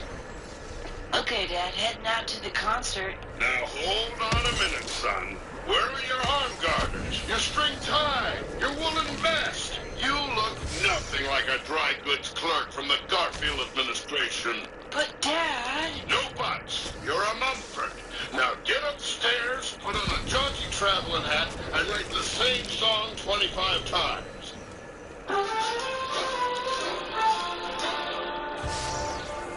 Okay, now, Chris, if you want to be a success, you gotta look worldly and sophisticated. And to do that, you gotta dress like Lenny Kravitz with a little something from every part of the world pinned on you.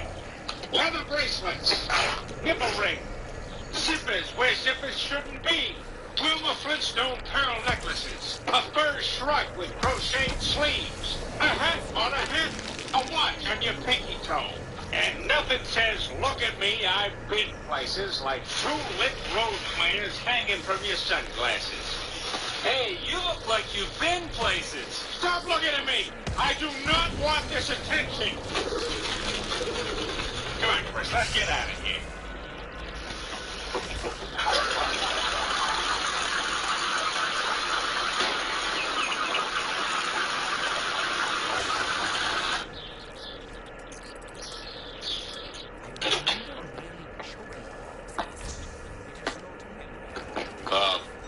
What are you doing? Well, I've been trying to make Chris less of a fat dummy, and nothing seems to be working. So now we're high-stepping around in giant hats. Tip of the giant hat, sir. And to you, sir. Yes, sir. Smart day to you, sir. And I thank you, sir. I scraped my knee bad. Get up, Chris. You're embarrassing yourself. You look stupid and fat. Peter, I have to ask, are you pushing Chris so hard because it's what's best for him? Or are you trying to make up for your own disappointment about how your life turned out? Brian, these are the biggest hats I could find. So if your point is that there's even larger ones available, I would greet that with skepticism. Oh, my point is that you need to let Chris find his own path. Oh my God, you're right, Brian. He needs to be pointed to a very specific path and then forced to go down it. No, that's the opposite of what I just said. Chris, your best chance for success is to be cultured and worldly, like our dog. So starting right now, you gotta follow Brian around and do everything he does. What? Come on, Brian, you gotta show Chris how to turn out better than me. I mean, you went to Brown, you're a published author. You could hear it first when Joe falls out of the tub. That's starting to happen more often. But I guess you're right. Maybe I am the guy to make a diamond out of this lump of coal. But only if it's what Chris wants. I don't care. All right, I'll do it. Just follow my lead, Chris. Because I think you could be something great. Who knows? Maybe you'll even become one of those mission control leaders who gets all thoughtful while everybody's celebrating. Apollo 13, this is Mission Control. Do you copy? Apollo 13, this is Mission Control. Do you copy? Do you copy, Apollo 13? Mission Control, this is Apollo 13. We're all okay. Good to be home.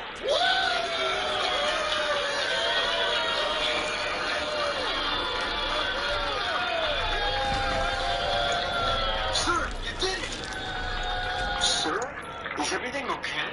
Yeah, I bought a Nook e-reader a couple of years ago, and I'm still pissed about it. Oh, sorry, everybody.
Dinner's no fun without Chris here.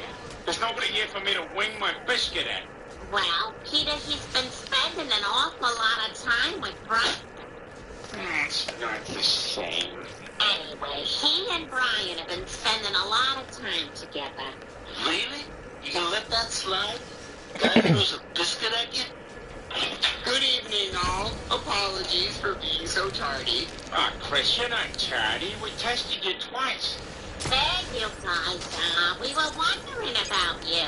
Brian and I have been having a blast. First we went to a symphony, then we saw a small independent play with real smoking in it. And then we hit the Quahog Book Festival and went to a Q&A to ask questions that weren't really questions. Wow, look at my sophisticated young man. You're certainly taking to Brian's example.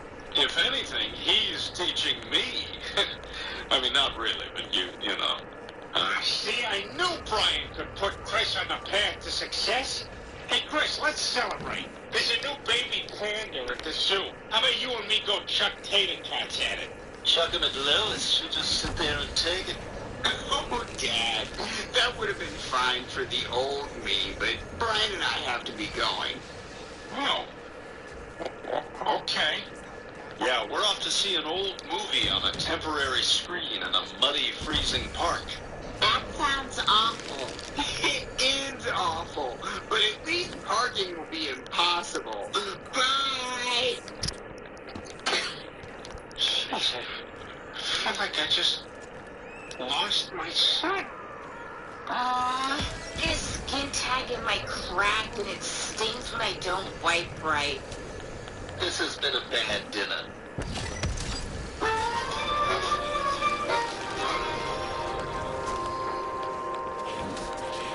There you two are. Sit down and join us. I can't stay, Mom. Brian's showing me all of his favorite stuff to do. Getting spooked when the furnace goes on?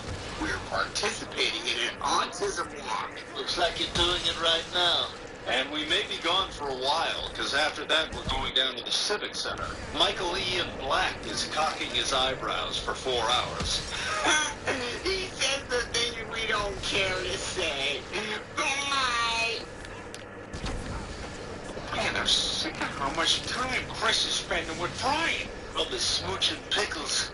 There are a couple of pickle smooches. It's like he ain't even my son no more, doing all that fancy pants stuff. Oh, Peter, I know you miss him, but this is what you wanted, isn't it? Well, yeah, but I didn't realize bettering himself meant blowing off his old man. You know what? The hell with this. I want my son back. Peter, relax. Chris is just going through a phase. He'll grow out of it. Just like you grew out of your walk like an Egyptian phase.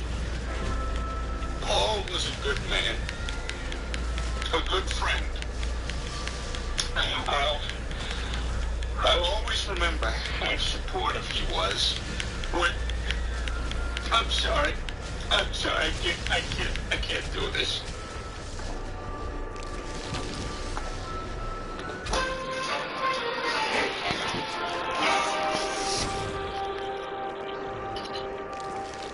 Check it out, Lois. When Chris notices that world's greatest son mug I made, he'll be back on board with his old man in no time. Hey, Chris, what's on the mug? World's greatest son. This world only has one son. What kind of idiot made this mug?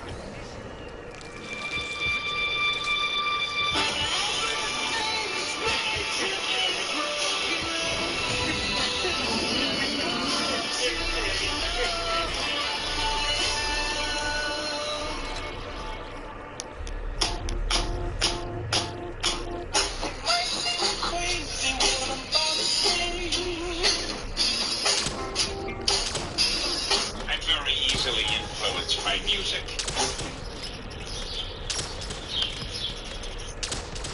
All right, Chris, now I know you're all sophisticated now, but no man can resist the siren call of mentally impaired supermodel Kate Upton. Sorry, Dad. I'm more of a Catherine Keener man now. But Chris, you gotta take advantage. The clock's ticking on Kate Upton. She's almost at the end of her window. Yep, we missed it. Come on, get out of here.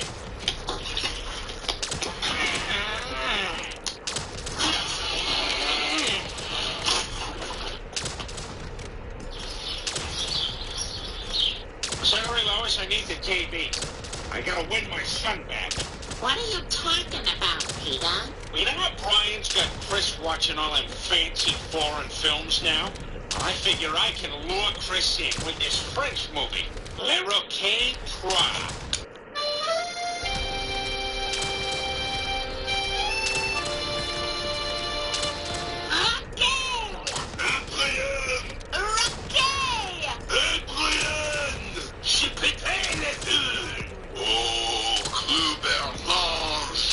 Peter, this is pointless. You wanted Chris to be a better person with a bright future.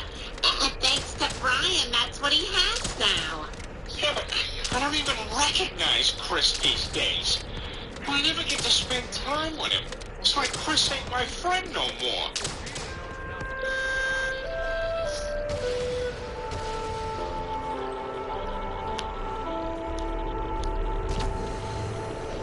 Thanks for coming to the book club meeting, everyone. Well, I gotta say, I love this week's book, Annie Rue's The Shipping News. Yes. Very Portnoy's complaint. I don't... What do you mean by that? Oh, you know, just with the port and the shipping. And of course, in Portnoy's complaint, you've got the guy who's living near the water. That doesn't sound right. And he hated the noise from the local port, so he filed one of the very first port noise complaints in maritime law. And for those of us who read the complaints, trust me, they were very warranted. Brian, can I talk to you over here? Oh, let's dog-ear this for a sec. This one gets it. Brian, what the hell are you talking about? You clearly haven't read either of those books. Whoa, Chris, now you're starting to sound like Mark Twain, whose real name was Samuel Clemens. Oh, that is so your go-to. I can't believe you. I thought you were this worldly, sophisticated guy, but you're just a fraud. Like Moses. And the Lord's 11th commandment, Moses gets to be first in line at the buffet. What? Oh, seriously? I know, you guys, it's so lame, but that's what it says.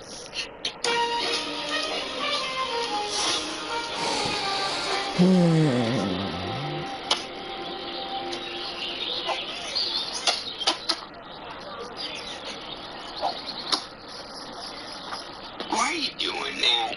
Why are you hucking tater tots at a baby panda? Because I'm oddly attracted to him and it frightens me. See, this is why you're so great, Dad. You don't pretend to be someone you're not. You do what you want.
I care what you think.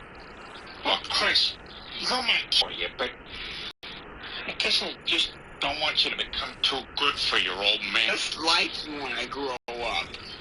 Really? Oh, thanks, Chris. Tater tot? Oh, Chris, all this started because I was feeling bad about being a failure. But you know what? I got you for a son. So maybe I did something right.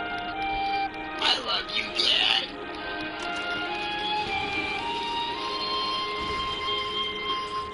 Come on, Chris. Let's go get an $18 Coke at the Terrible Zoo restaurant. Yay! Sticky tables covered in beans!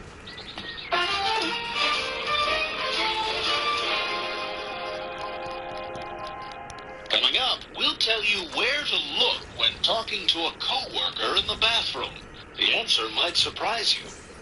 Well, I think we all learned something today. In other news, TVs still make noise even when people resume their conversations. That's right. Yes, studies have determined that merely turning your head and speaking to your fat and gross family members will not deactivate a functioning television. Amen, Mom. How crazy is that? The love of You your actually family? have to turn the TV off. So keep on going. Go ahead and turn off the TV. There we go.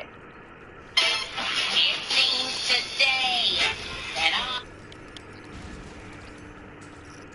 High as you can. Well, I disagree with you guys. I think Quahog is still pretty great. You know, it's hard for me to take the things you say seriously.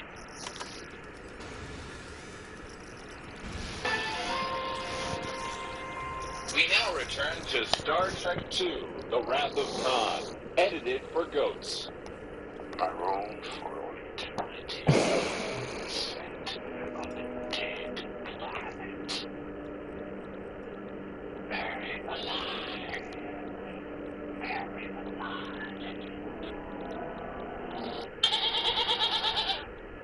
Lois, I need $28,000.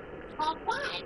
I've decided I want to open a sushi restaurant. What do you know about sushi? I don't care about the sushi. I just want to yell at customers when they walk in the door. Irashaimase! Hajimemashite! Here comes a black guy! Peter, you're not getting money for that or anything else. We're running seriously low on cash right now. In fact, I may have to get my own full-time job. Geez, are we really living that close to the edge? You know we are, Brian. Why do you think we waited so long to take you to the grooms last month?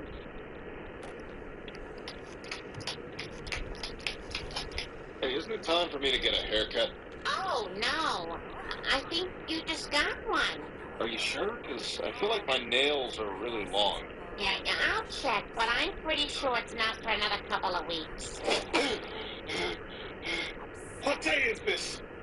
Like it or not, we're gonna have...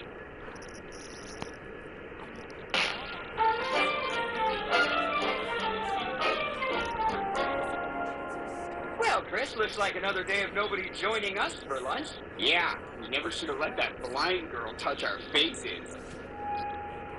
Attention, students. This is Principal Shepard with the lunchtime announcements. And as a special treat, I thought I'd deliver them in the rapping style you kids are so enthused about. Later today, you're going to have a big thrill, because shortly after lunch, there'll be a fire drill. And when you go out to wait for the bus, go in orderly fashion, or your hair will get mussed. You suck! No, you suck.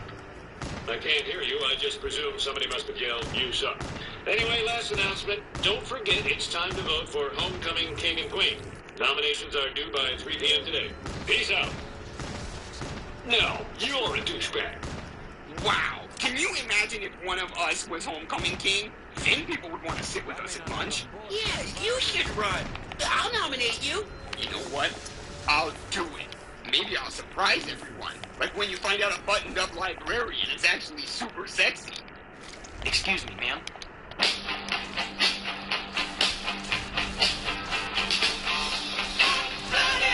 Yes? There's a dead homeless man blocking the card catalog.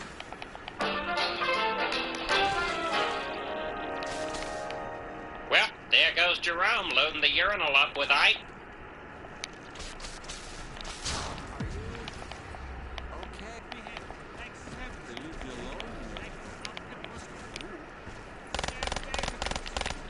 Okay, you hang out. No, you hang up.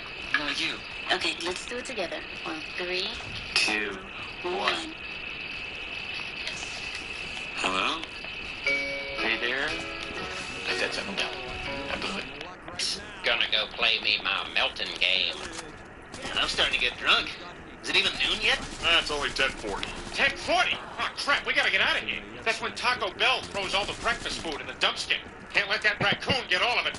Oh, man, you're right. You know, this is great, guys. Drinking and eating garbage. I'm glad we all took a mental health day. Hey, where'd everybody go? I don't know where they went, but someone's got to pay this check. Damn it, they left without me, and now I'm stuck with the bill? Man, who do those guys think I am? Mark Zucker Brothers? Seems like they do that a lot. Tell you what, this one's on me. Thanks, Jerome. Since there's no one here, do you mind turning the TV up? That little Lamisil guy always makes me laugh.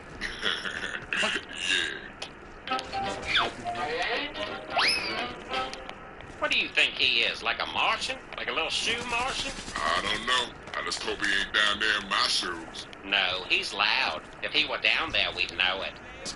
I ain't got no toenails nohow.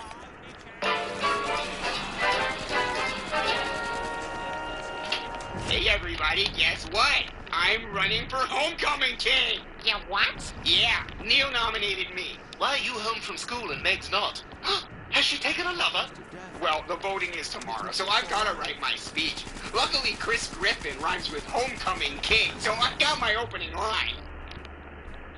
Oh my God. Did you see how excited he is? Yeah, isn't that great? No, it's not great. Chris is not Homecoming King material. He doesn't have a chance of winning. We gotta be at that school tomorrow to help pick up the pieces when he loses. Oh, my Hot Pocket! Oh, it's hot!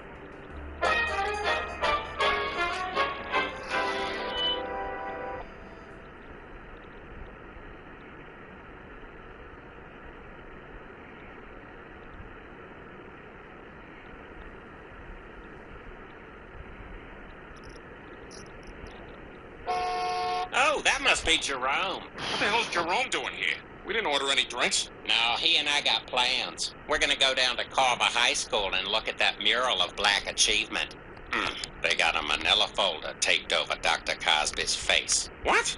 Cleveland, you didn't tell us you had plans with Jerome. Some things are my business. You don't tell me when you play with yourself. Well, if you checked my Twitter feed, I wouldn't have to.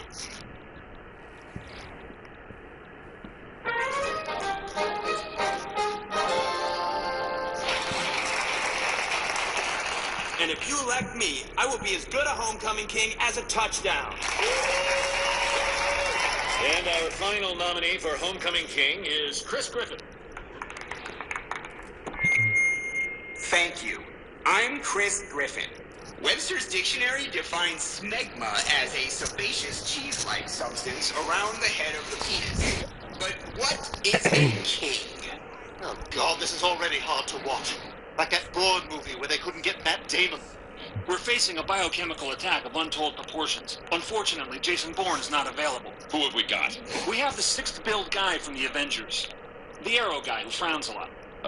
Okay. Does he look like Bourne? Yeah. He sort of looks like a young Popeye. Well, sounds like he's the right guy for this. Yeah. All right, students, the votes have been tabulated, so if you could all look up from your phones for a minute, I'll tell you who won. Children, a man is talking.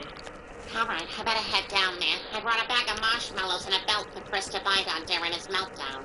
And this year's James Woods High Homecoming King is Chris Griffin. Yay! Yay! Holy crap! I don't believe it. Chris won. All right, now it's time for these 4 poor kids to thank you for subsidizing their lunches. Thank you. Mean it? Thank you. All right, time for my car now.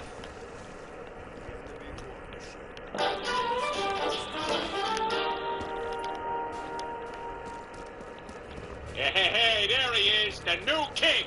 I already called and quit my job. Peter, he doesn't get money for being homecoming king. Does he get land? No, of course not. Does he get this joke? Shagadelic, bye-bye. Austin Powers. Oh, very good, my ladies. Well, Chris, since you're royalty now, I made your favorite. Dinner for breakfast? That's right. Pork chops and French onion soup. Oh, boy! Well, as king, I shall eat this breakfast on a tray in front of Wheel of Fortune. I'll get the TV tray, Your Majesty. How does nobody see what's going on with this Chris thing? What are you talking about? Well, it's obvious. The only reason they elected him king is because they're going to prank him at homecoming. Shut up, Hat. That's my brother. They're not going to mess with him. He's the man. He's got real Griffin beef in those trousers. Meg, how can you be so sure? Because this kind of stuff happens all the time to unpopular kids. They're just trying to embarrass him and make him look stupid. You don't really think they're going to pull a prank on Chris, do you? I don't know. But if they are, we gotta get down to that school and talk him out of it. Good idea. And luckily, I'm great at connecting with that generation. Like when I went on that camp out with One Direction. So they checked into their hotel suite. But the minibar had no sparkling water, only stew! Stop! It's too scary. Oh, but that's not all. They looked in the wardrobe and discovered that the stylist had only brought non-skinny jeans! Do you mean like a Levi's 513 skinny straight? No, just regular pants that fit normal! That's not real, right? Those aren't real. Of course not, Louis. It's just a story.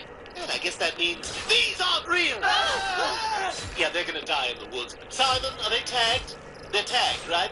Oh, they're tagged. Good. Simon, did I ever tell you the one about the loose-fitting t-shirts? No.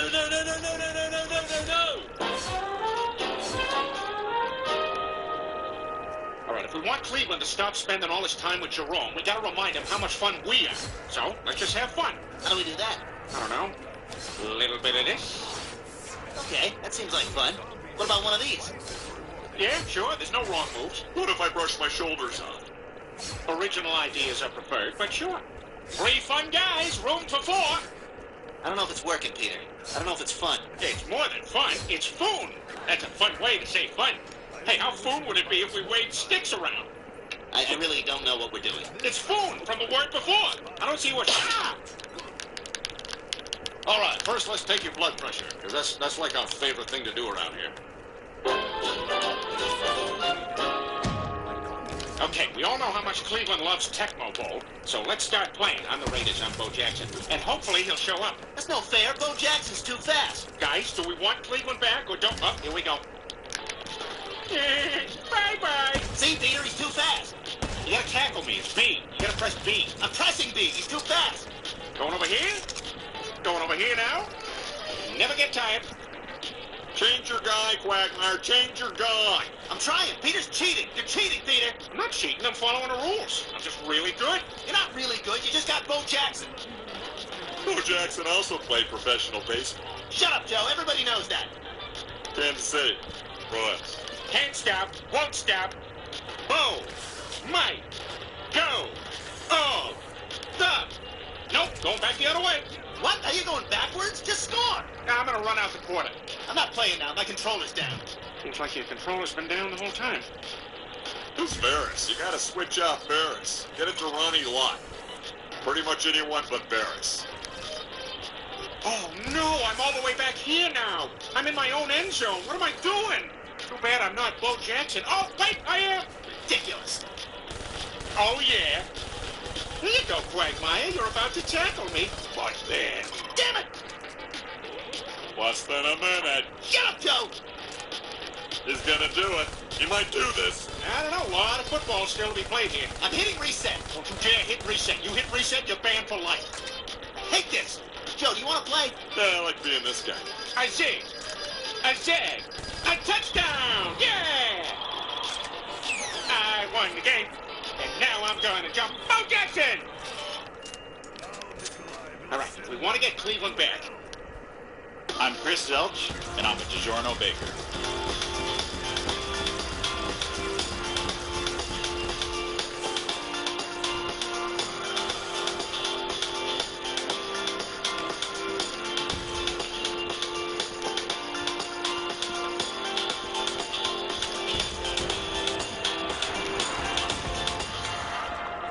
We should just put out his favorite snack, an open can of tuna. Often he'll come running when he hears a can opening.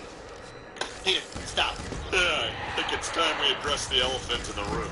There's a simple reason Cleveland is hanging out with Jerome and not us. Jerome is black, and we're not. Yeah, I mean, you can't blame them. It's just a thing they have in common. Something they can bond over. Well, I guess that makes sense. I suppose people do want to be with their own kind. Like the audience at a Decemberists concert. Good evening, white guys who weigh less than their girlfriends.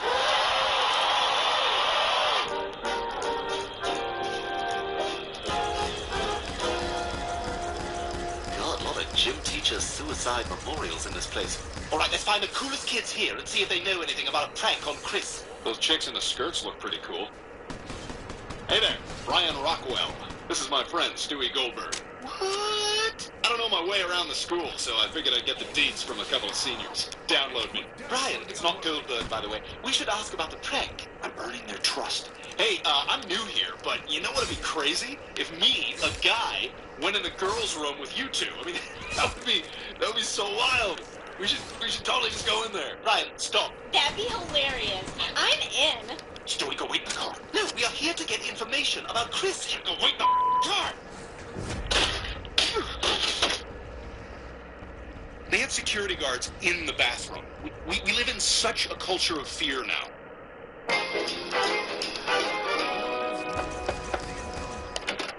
Hey guys, what are you doing here? And why are you dressed like that? Well, we realized you like hanging out with Jerome because he's black, so...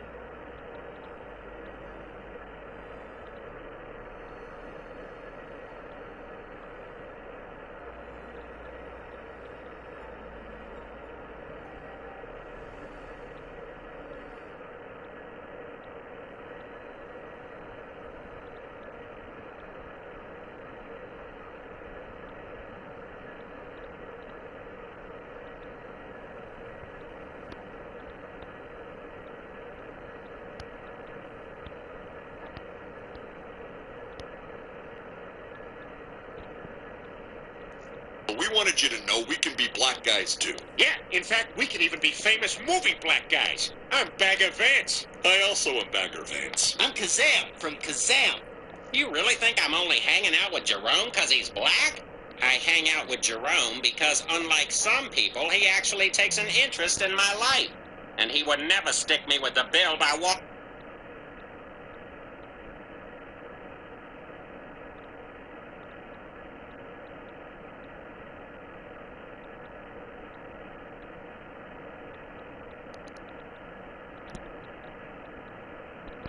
Walking out on me at the Clam. Well, we could have come over and graciously apologized, but we took a chance. That's what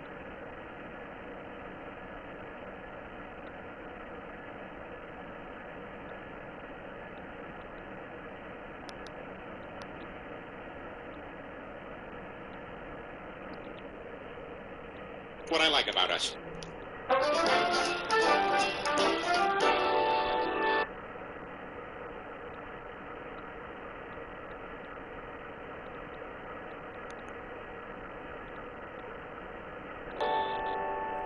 Sucks we didn't find out what kind of prank they're gonna pull on Chris. I know that book is The Hunger Games with the cover taken off. Oh, look, something on TV. And finally tonight, a moving story from James Woods High, where the student body has made their homecoming a special event for a very special boy. And this year's James Woods High homecoming king is Chris Griffin.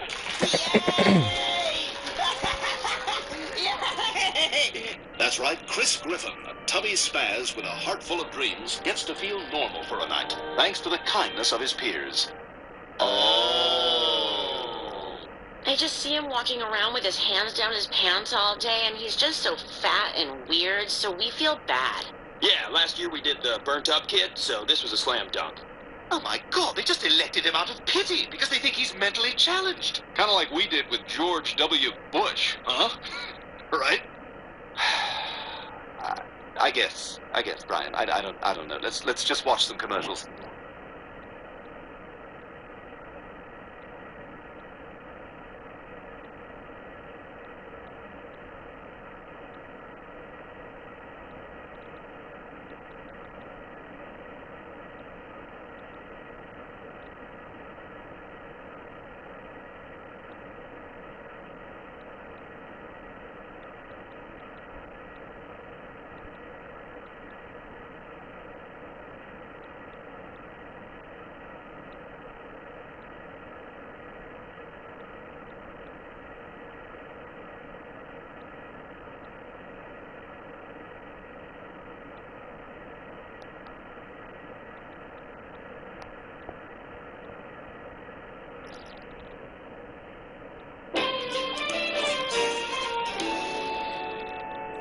Well, that explains it.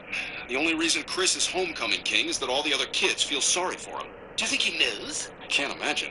And we can't tell him. It would destroy him. Look away! No one may meet the king's gaze!